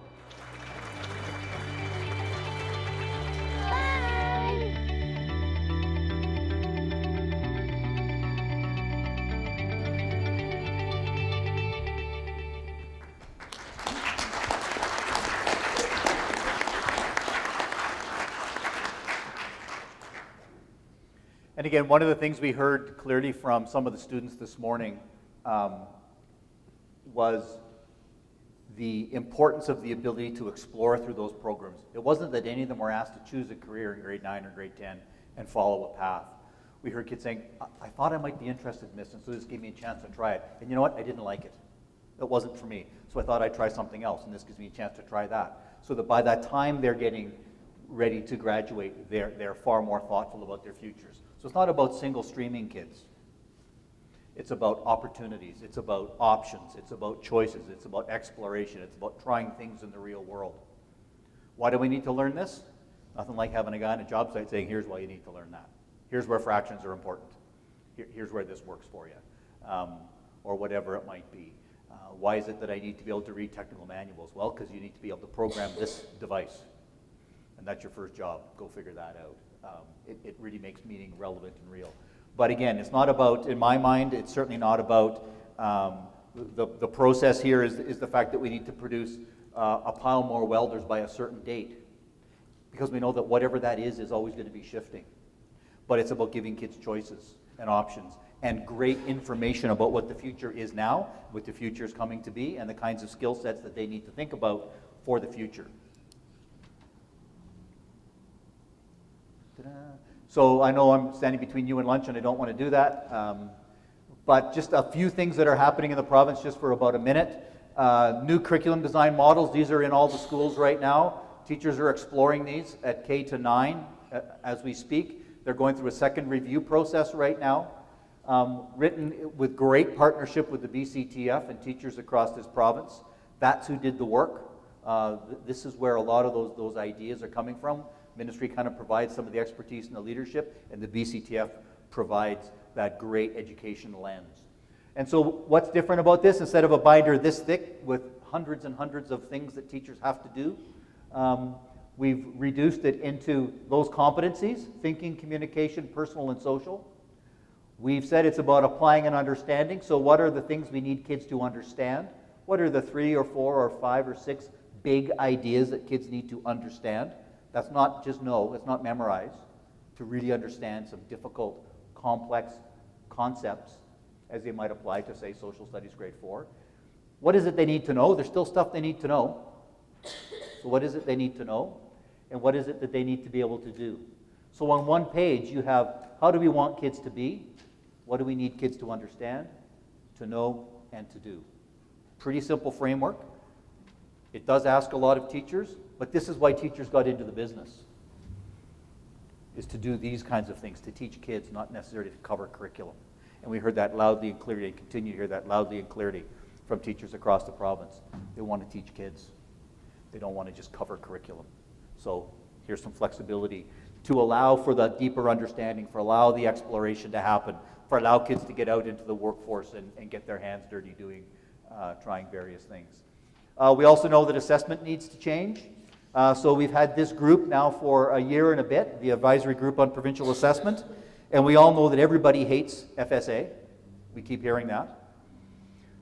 Sorry, Minister, I know it's news to you, but and yet when we got in a room with all those people, including the BCTF and the representative for children and youth and principals, vice principals, and superintendents and post-secondary, and had a conversation, they've actually come up with a model upon which they all agree around what are the things we should know that our kids are able to do, and when should we know that, and what should we do with that information. And so right now we're in phase 2 of this, of having some assessment experts trying to construct the model that was conceived here. And you can go online, go onto our website, and you will be able to find the paper from the Advisory Group on Provincial Assessment, where they said, here's what we think. And it still sort of sits around the grade 3, 4 years. We need to know that kids are competent at reading. We need to know that they can do mathematics and so on. But we've also agreed, if that's when you're finding out there's a problem, that's way, way, way too late. But we do need some system tests, some system checks. So a really interesting process. So just in case you think we don't agree, actually we agree on a lot of stuff. We agree on curriculum models. We agree on assessment models. Ag PA2 is happening right now, looking at the senior years. What might this be looking like as kids graduate? So we know, for example, you should see coming to a school near you this spring an opportunity for schools to put their hands up and say, we would like to try a new way of assessing Science 10 next year. And we're interested in finding some schools and teachers, science teachers in those schools that are interested in trying a different approach to a Science 10 assessment. Let's move away from the trivial pursuit and let's go to something that actually assesses the competencies, actually assesses scientific thinking in real world, real time. So we have a couple of interesting models that we're going to float out to the folks this spring so that the teachers in schools can look at those and say, yeah, we're interested in trying that, because we believe that what teachers are telling us is true, and that's going to allow those teachers to teach science differently, which means their kids are going to get to actually allowed to do science, not just read about it in a book. So we're pretty excited about that, and so you'll see these assessment models beginning to change and morph over time. We still need to know how kids are doing. They still need to show us their stuff. We still need to be confident that the learning is happening as a system. We all agree we want that. But we need to be assessing the right things. And that's what Andreas told us at the beginning. He said, yeah, you're a good system, but are you measuring the right stuff? And the answer is partly, I think. And that's what we hope to hear from you this afternoon, as we're going to ask you kind of that question, is are we measuring the right stuff and in the right way? Well, we know that literacy and numeracy are still hugely important, but are there other things we should be measuring? Are there other things we should be thinking about? You as business owners, you as employers, you as students, you as community members, what is it you think about that? What's on that list for you? And I'm going to end here with just a little short video, and then it'll be lunchtime. Imagine the awesomest thing you can, like an automatic grilled cheese maker, or a time machine with an automatic grilled cheese maker. Now imagine who's going to invent it. Him? Glasses here? Whoever they are? Or maybe her? But how do kids like these become the types of people that do things like this? Maybe we should ask this guy.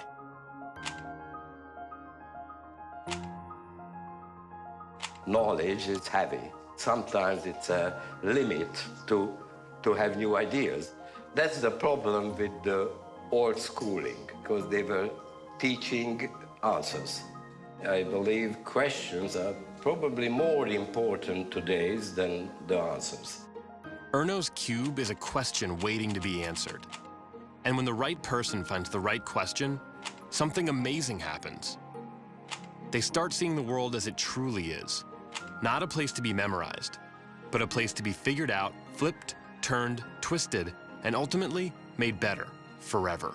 Today, she may be an octopus, but help kids like her fall in love with problem solving, and they will embark on journeys to become scientists, artists, engineers, designers, inventors, or something no one's ever been before, but you can bet we're gonna need. That's why moments like this, go, and this, and this, and especially this, are so important. Because there are companies to found, planets to walk on, time machines to invent, a future to be made amazing. We may not know what it's going to look like, but we know who's going to do it.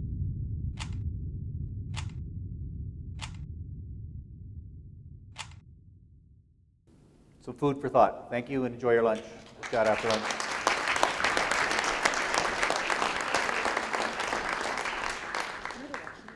So again, my name is Laurie Anderson and is from SFU, and it's my pleasure to be your facilitator for this part of the day.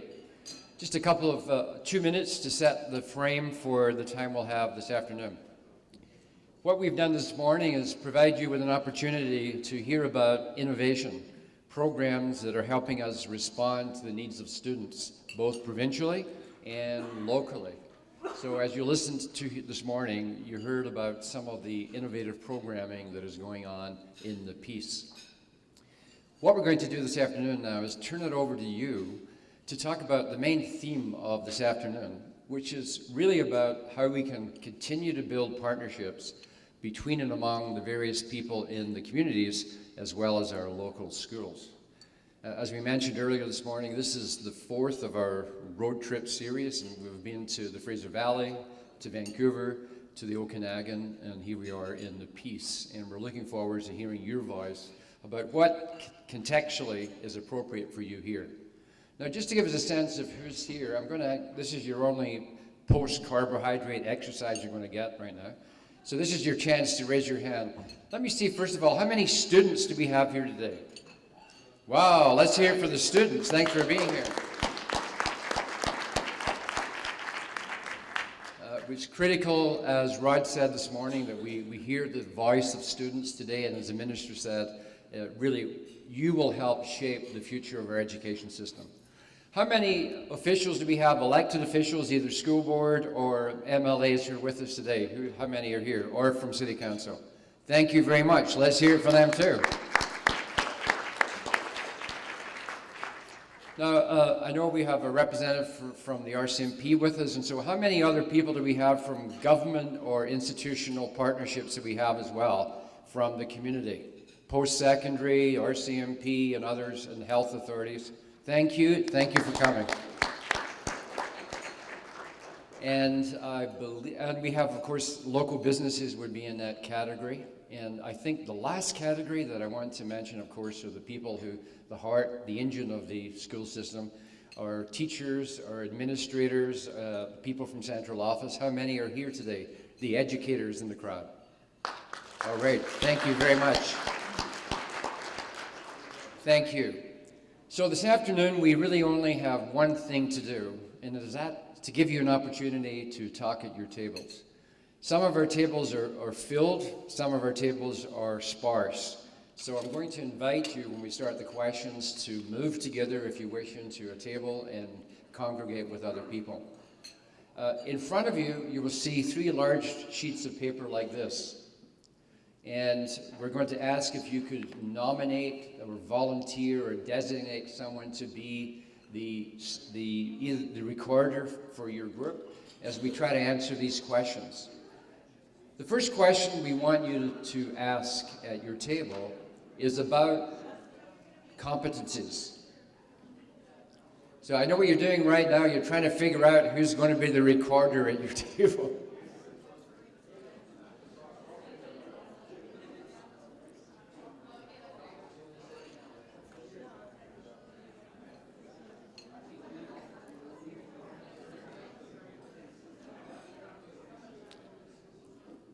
So, when we're looking at this question, the first question we'd like you to discuss at your table and have your recorder note down the key things is we want you to think about competences. And when we say competences, we mean that in the broadest way possible. Attributes, competences, skills, talents. What is it you believe your sector and your community needs as we continue to build a responsive school system? So at your table, have a discussion about the things that you think we need to move our education system forward and meet the needs of the students in your community and the organizations that you represent. And we'll take about 15 minutes for this, and then I will say this now, and I'll continue to encourage you to do this. I will be then moving around the room with the roving mic, giving you an opportunity to speak. So students, members of the community, the educators, we're going to encourage as many of you as possible to provide your perspective this afternoon. So please, let's take 12 to 15 minutes to take a look at that first question.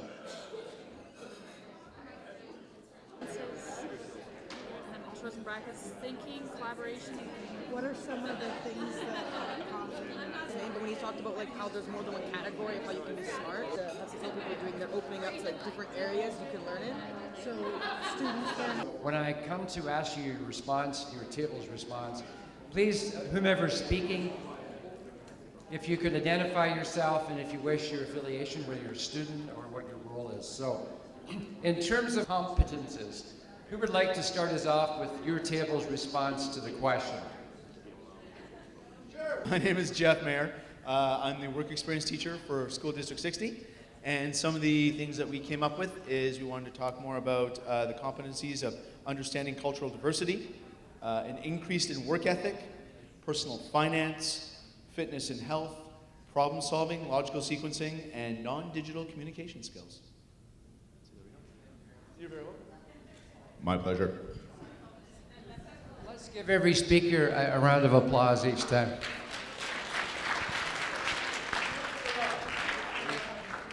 We like to start with the shy and retiring, Jeff, so thank you very much. I'm Annie Peachy. I'm a student at North Peace Secondary School. So what my group thinks there are competencies in our community and our sector, computer skills, and with that, literacy skills. So in this day and age, computers are becoming more and more relevant, so in the workforce.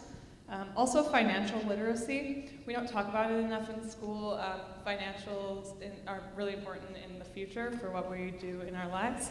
So that. Also communication skills, of course, in all areas, email, verbal. And also the difference between professional and personal communication. So knowing that division, because there's definitely a divide there. And also just people skills, being able to work with people in all different types of, all different walks of life. Yeah.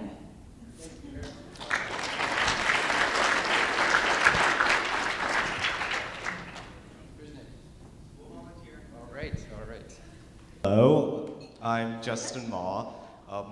We're students from the ELC.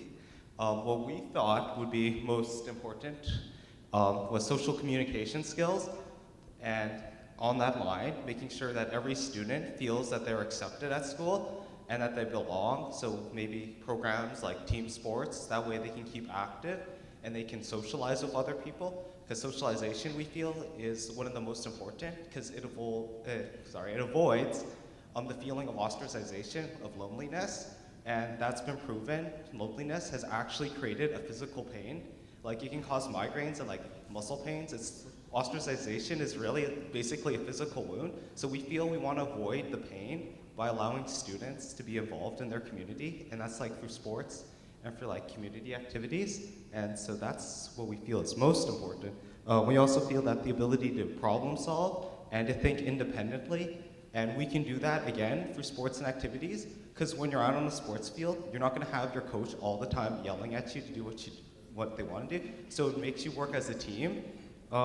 We also think that making school enjoyable is one thing, and keeping creativity alive for like arts and music and things like that, because we've noticed as students in the past couple of years that our art funding, or like the push towards arts and music, has steadily declined. And we also think that's another important thing, because music is a way for people who don't like to talk, or like art is another way for social communication. So basically, social communication, that's a good thing.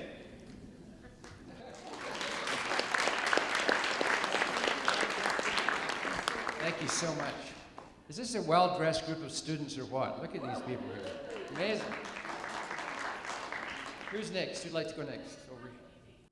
So my name is Cameron Bernardin, and I'm a student at North Peace Secondary School. So some of the things we talked about at our table were things that you wouldn't really think about, like your health. And there's so many branches off of health that people don't even realize, like mental health, psychological health, emotional, physical, nutritional. Some things we learn, like in Planning 10, you have to dock what you eat for a day. And docking what you eat for a day, it tells you what you ate for a day, and it tells you what that means, but it doesn't tell you how to make a meal plan that's gonna get you through college without gaining 500 pounds or just eating ramen noodles. Another thing we talked about, like the willingness to learn. Some skills you need to learn, and willingness to learn is something you need to learn. Ambition, the ambition that gets you to want to do something, like want to do your science homework, want to do your math homework. Real life problem solving, because we learn things like, okay, here's your problem, solve it. It's not a moving problem, it's not anything, it's Bob has 4 apples, he lost 2, how many does he have? It's pretty simple. Our independence, because we focus so much on like who we are with someone else, who we are as a group, what other people think about us, and we don't really need to think that way. We need to embrace our individuality, be diverse, be confident with who you are, and compassionate, and have compassion for people when they don't know who they are. We really need to embrace our creativity and just be our own person. Another thing that we need to know is when to self-reflect, how to self-reflect, like set goals, follow through with your goals. That's what we thought. Thank you. The students are taking over, have you noticed that? My name is Jada. I am representing North Peace, but I also do attend the ELC in the mornings. We discussed that students do learn in different ways, and everyone learns in different ways. So some students learn with hands-on, and some learn better in the classroom. So we decided that to mention that access to education outside of the classroom, so like getting out into the community, and that's a big thing. Like you have to have the community reflecting back on you, and you have to have the community willing to lend a hand, and that's one thing that we talked about. We talked about more opportunities also within the community. Like we have the PBL, project-based learning at the ELC, and that's one thing that some students learn better with is doing projects. Some students learn better just with lectures in the classroom or by taking tests. So that's one thing that we really looked at, was how students do learn in different ways.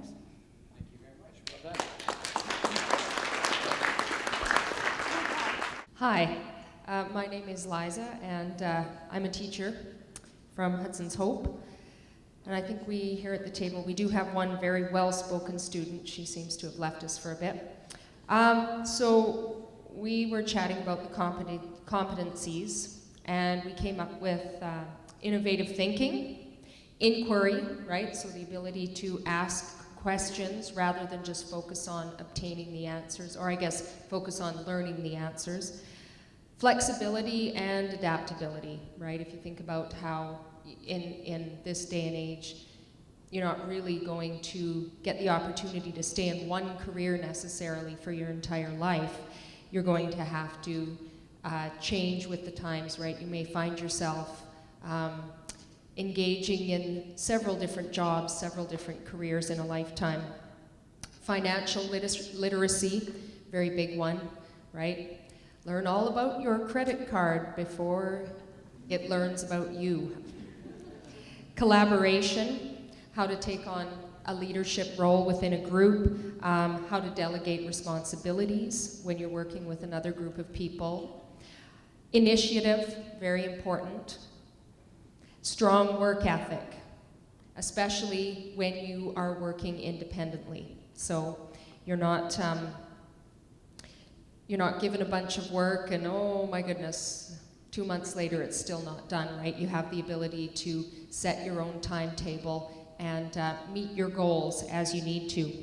And finally, being able to manage technology and complexity, right? So being a person the age that I am, the complexity of technology is, to me, massively overwhelming. I'm sure it is to many people in here, but I watch my students, wield it very deftly. They will sit there with an iPad and phone and a laptop, and they're just going back and forth between all of them with the greatest of ease. And so that seems to be a skill that's going to be in great demand in the future, now and in the future. And I think that's all we got. We have time for one or two more. Hi, my name's Bill. The first thing we came up with was we had to make everybody feel like they belong. If you don't feel like you belong somewhere, you're not going to be too productive to start with. So you have to feel like you're welcome and you belong.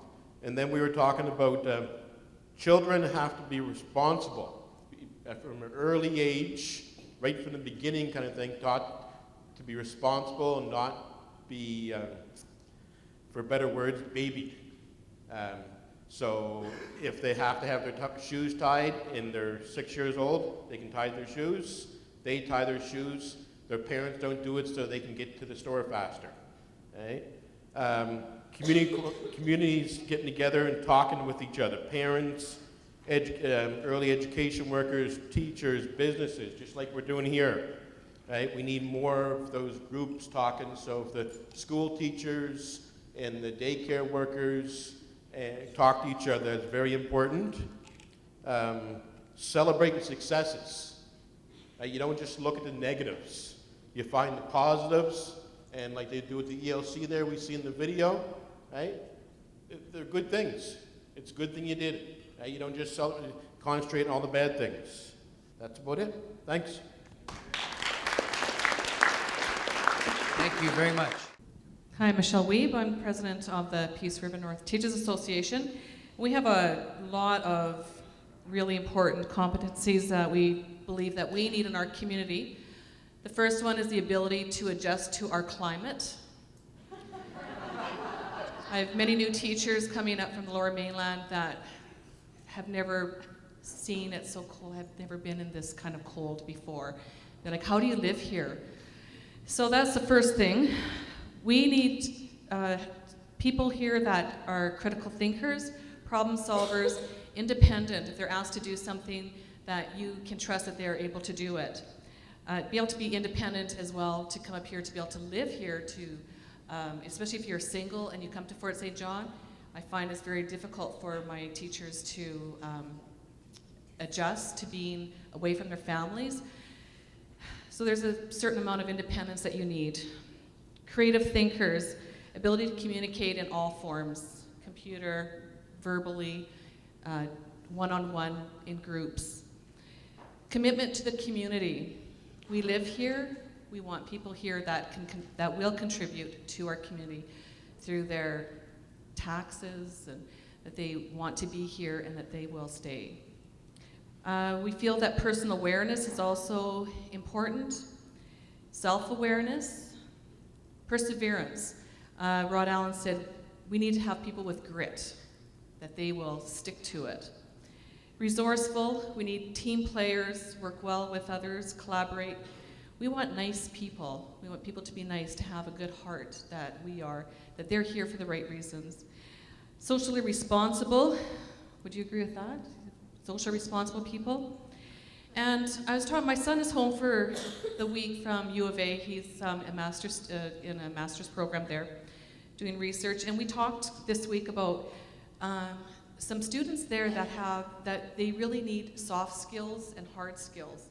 And that kind of was new to me. I'm like, what is soft skills?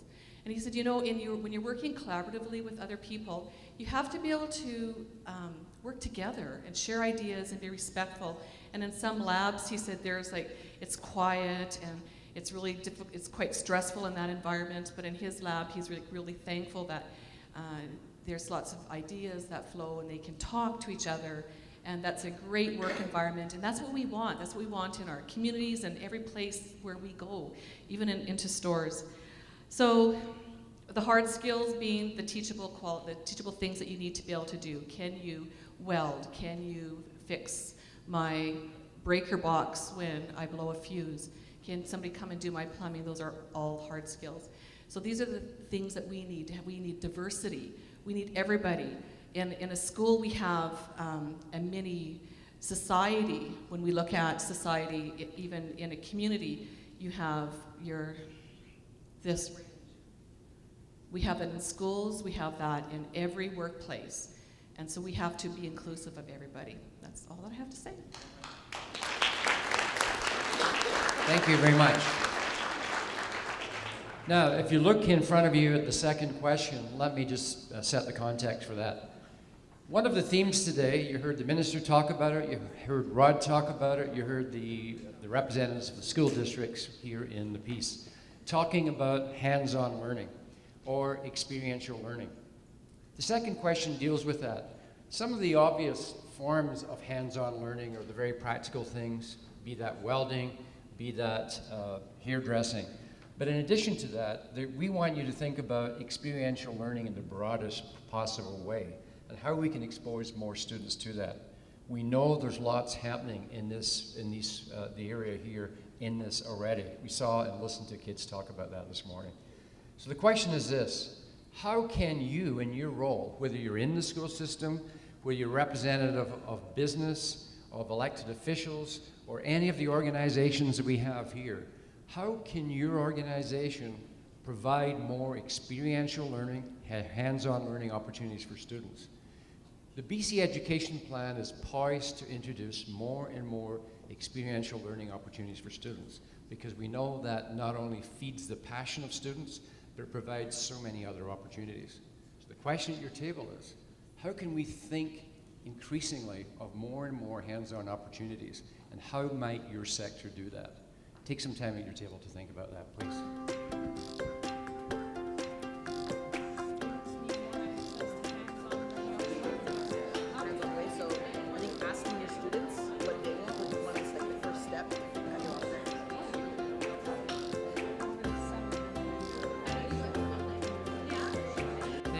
Thank you.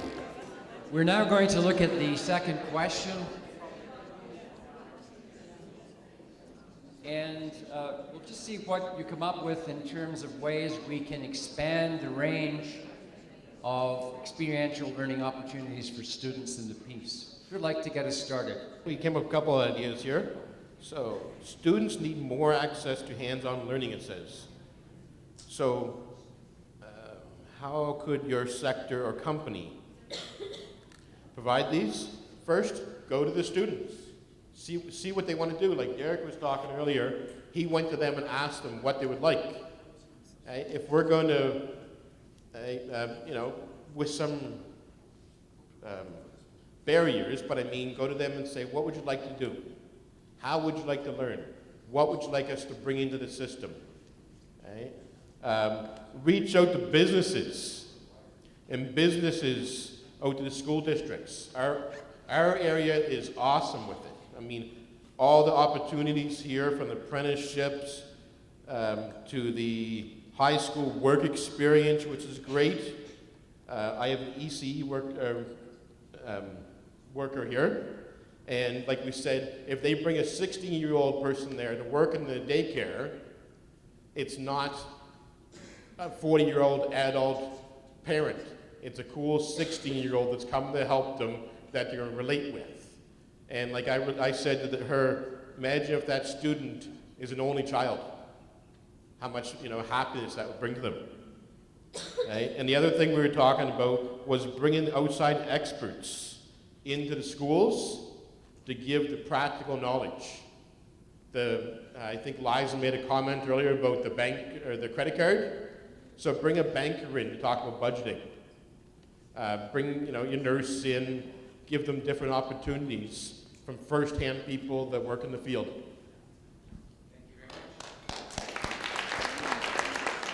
My name's Erin, I'm a trustee. Thank you, John.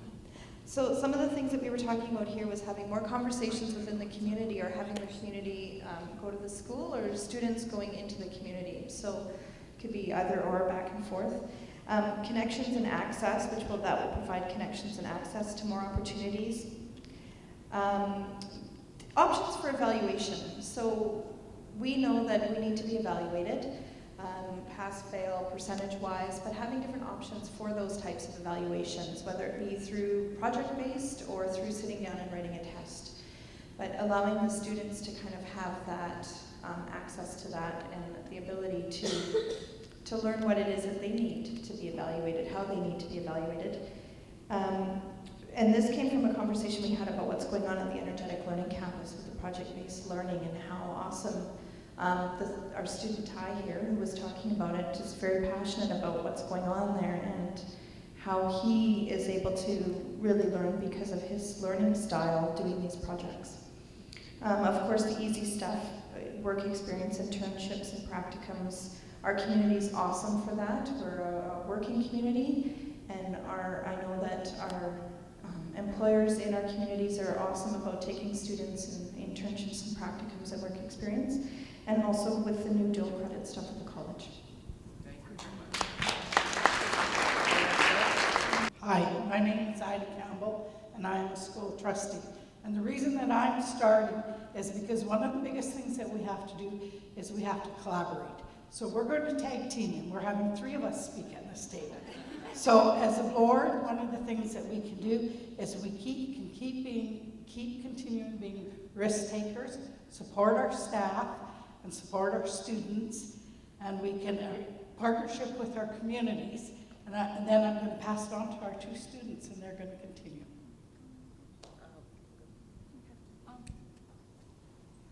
Hi again. One thing that we also talked about was taking a step back and looking at what other communities are doing.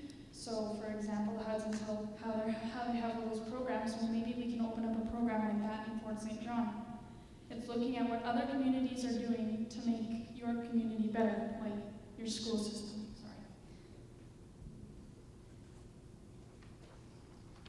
Hello, I'm Cameron Close, and I'm a student of the ELC. So another thing we've been doing is lots of times the students, we reach out to businesses to look for ideas to get hands-on, but if the businesses reached out to students as well, it could involve like more people like feeling that they're wanted there instead of being needy and like asking or requesting for advice.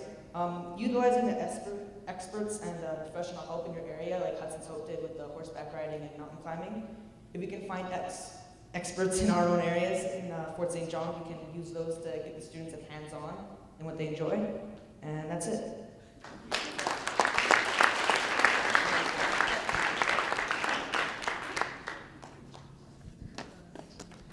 I'm Brad Booker from School District 59. We talked about experiential ed at both the elementary and the secondary level. We feel like we're killing it in the elementary.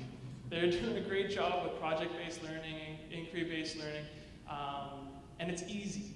It's easy because all of their classes are in the same room.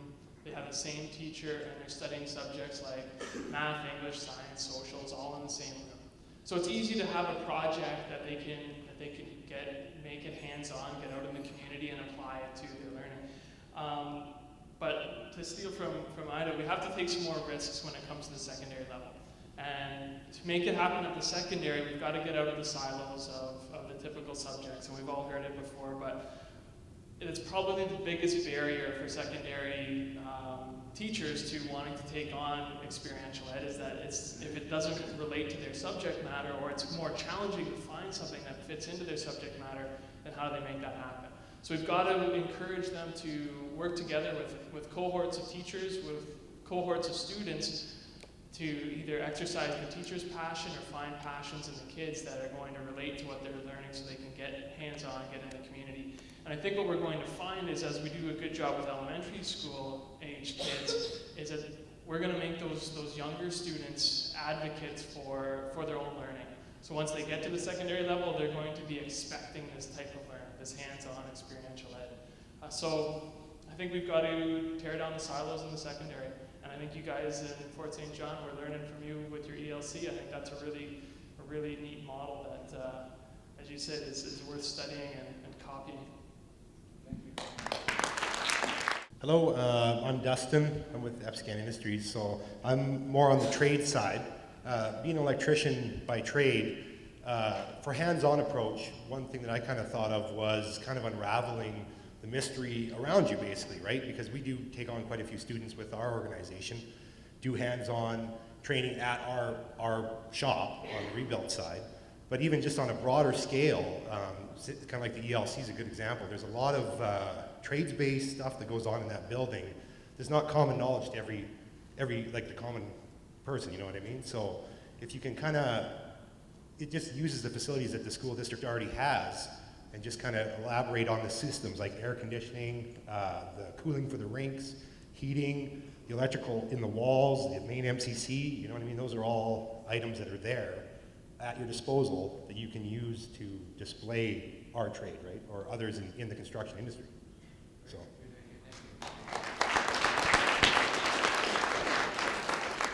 Hello. So the other thing we were talking about was we need more job shadowing opportunities, but in other areas, not just the trades, because we have a lot of those, and that's great, but we need more job shadowing opportunities in like places like educations or the arts especially. We need to bring in maybe artists or something that people can talk to, talking to the experts, just getting hands-on experience like in different fields, so in theater or art or music. Not just job shadowing trades, but also experiencing like different aspects. Yeah.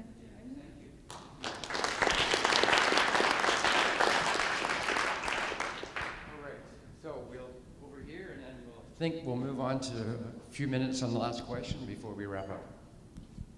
Hi, so I'm Debbie Ma with School District 60, Director of Learning Services. So great table conversation that we thought first we need to look for more ways to engage our community and addressing our kids' sense of wonder. So we started talking about how our kids see RCMP, they see bankers, they see accountants, they see machinists or yoga instructors, but never shall we actually work with them until we get older. Sadly, sometimes not until we're adults. So how can we bring those people in, or we go out to see them?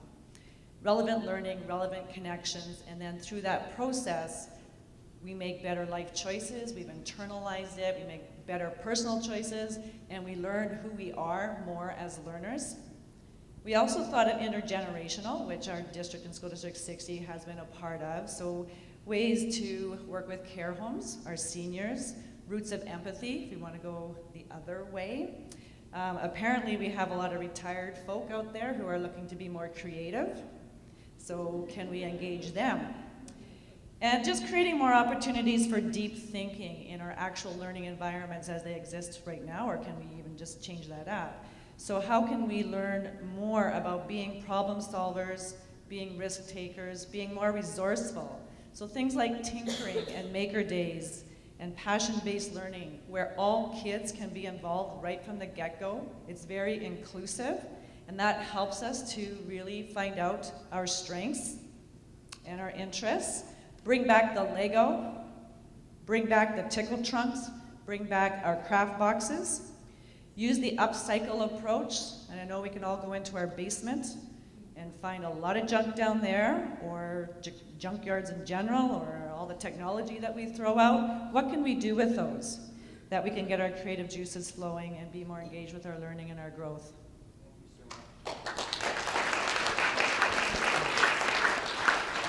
Thank you so much. And to let you know that all of the comments that have been written down at every table, we at the ministry are going to compile these and it'll be part of the entire summary of everything that we do. We're going to switch into high gear for a few minutes before we wrap up with a couple of closing comments. What we'd like to do at the table now is to talk about commitments. And when Rod, Alan, and I were speaking about this, normally at this time of the day when people ask for commitments, it's right after we feed you, it's like when you're selling timeshares. You know, you get the big meal and then you get the commitment. So it's not that. What we do want is we want you to think at your table, and very briefly, only a minute or two, to think about anything you're willing to do. The school trustee talked about risk-taking and how crucial that is to learning. We're going to ask you now to take a risk-taking commitment to say, what can you do based on what we've talked about today? What is the level of commitment or something you're willing to do to take away from here that you can go back to your schools, back to your job sites, and make a difference to bringing more partnerships to the piece? So take 1 or 2 minutes at your table and we'll take a couple of examples and then we'll wrap up this part of it. What can you do now?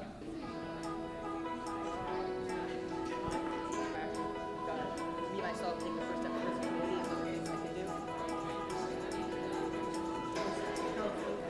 Thank you very much, and thank you in advance. We're condensing it here in order to get you out of here on time and enjoy this lovely weather we've got.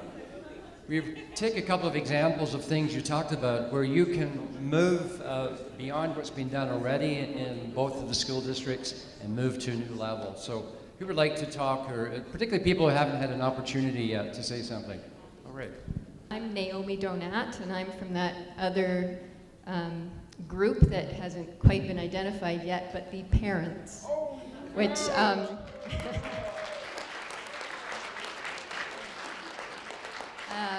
I'm sure there's many, many of you in the room, but I represent the District Parent Advisory Council here today.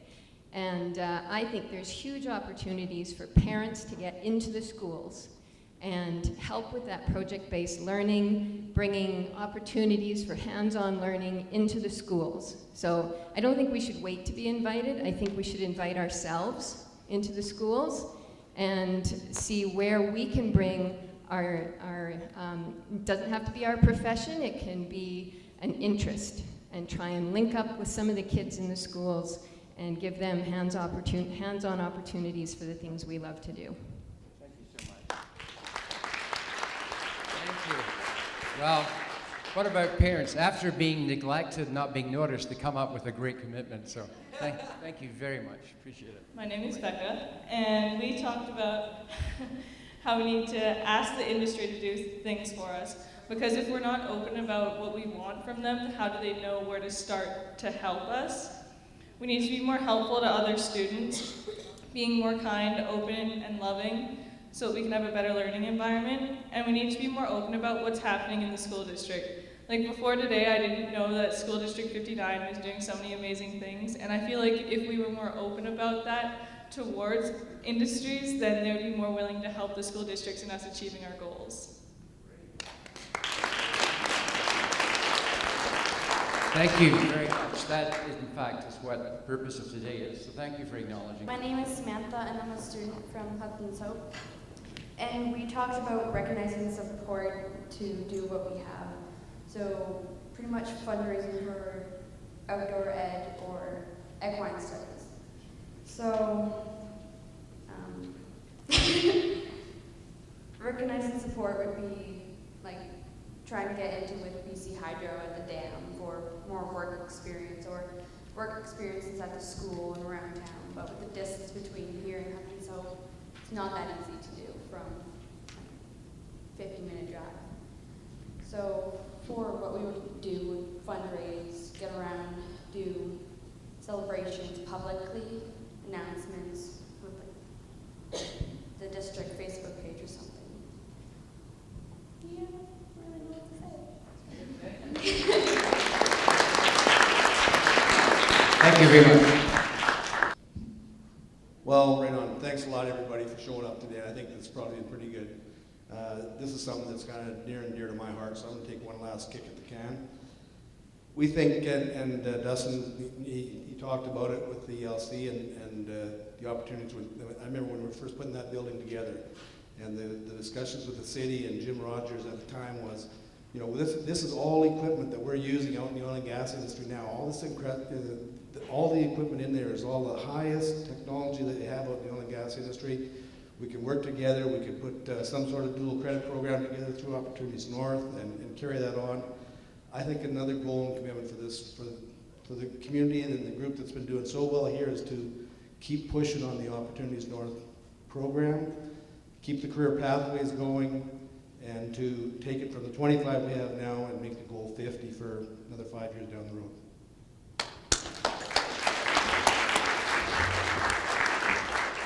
Thank you very much. Well, we're going to close now, and I'll make a closing comment, and then we have two speakers just to wrap it up. First of all, on behalf of all of us who are here, we want to thank you for all of the work that you've done and taking the time to be here, particularly to your students who are standing up in front of a room like this can be a very daunting experience, but we want to thank you for doing that and for contributing and giving your ideas into how the future of education in the region can be improved.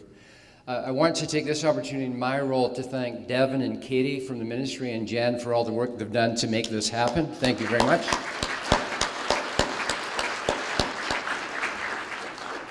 And thank you for both districts for hosting us, for being here. I'd now like to call upon the Honourable Minister again to come up to make his closing comments.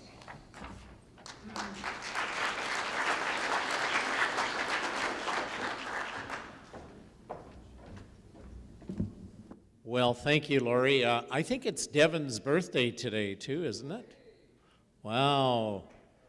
22 years old. Let's give her a big hand. I want to echo what Laurie just said in thanking the staff who's not only organized this, but all of the other forums. I want to thank the school district here for hosting us and for the work that they did to prepare. The video that was done, I think, is a tremendous reflection on this community and these school districts. And what we heard from each of the school districts was their vision and what they're doing, and there's some really tangible things. I will say this, and I think one of the comments that was just made is we need to celebrate the good things that are going on in schools throughout this province, day in and day out. Too often, I think we forget that there are some amazing things going on. And when we celebrate it, as the young lady at the back said, we start to open up everybody's mind about what is happening and what the possibilities are. So as I said at the beginning, I want to thank each and every one of you. I want to thank Laurie for facilitating. Laurie, thank you for your help in that as well. I did mention Rod and that he's moving on to his new role as a superintendent on Vancouver Island, and I know that he is going to do a tremendous job along with all of the districts as he plays a different role, but I know he is as passionate about where we need to go. Our deputy, Dave Bing, and I are going to be having a meeting with the school board here after this meeting, and we're going to talk about some of the issues that I know are faced in this community. I want you to know this, my commitment, like we've asked you all to make a commitment in your own mind, my commitment is to continue to listen to all of the people who have a stake in education in the future. I may not be able to do everything that everybody would like us to do, But I do commit to this. We need to hear, we need to look, we need to change when change is very obvious. And there are things that may be long-standing, and I heard the word silos. I think we need to break down all the silos within our communities to recognize that our futures are tied to the quality of education that we give our young people. My commitment to the students is that we are going to continue to hear you as well, because what has continued to just be an amazing experience for me in all of these forums is hearing this perspective of the young people. And sometimes I think they feel like, do the people who are charged with responsibilities hear us or know what we're thinking and what we feel? And I want to commit to you that we're going to continue to build that opportunity for young people to have a stronger voice in education as we move forward. And my last commitment is this. I'm going to continue to work on the genesis of what we've done here, and that is, what is our vision for education? I would ask you as a community to continue to do the good work you've done. If you've got one idea after today, go out and try it. If you've got one opportunity to connect with someone else in the business community or whatever, make that connection, challenge them to get involved. There's a lot of good things going on here for many, many, many years. And, you know, sometimes people say, well, business needs to be more engaged. I know they are engaged in this community. Industry has been engaged. But we need to broaden that net and bring in more people and lock arms together for our future. So thank you for coming. Let this not be the end of the journey. Let this truly be the beginning of the next step of the journey in your community and in our province. And I thank you for your commitment. And now I'm going to turn it over to Stephen, the Assistant Superintendent, to say the last comments. Thank you all for allowing me to come as well. Stephen, thank you. Thank you. Thank you, Peter, and I'd like to take this opportunity on behalf of the district to thank Honorable Peter Fassbender and the entire Ministry of Education team for facilitating this entire day. So thank you very much. And really a final thought from my wise colleague, Superintendent Leslie Lambie from Dawson Creek, and that is that in the K-12 system, it's such a daunting task to educate all our students in a way that is engaging, that we can't do it alone. So to our community partners, business partners, all of our partners, thanks for your help. Have a great day.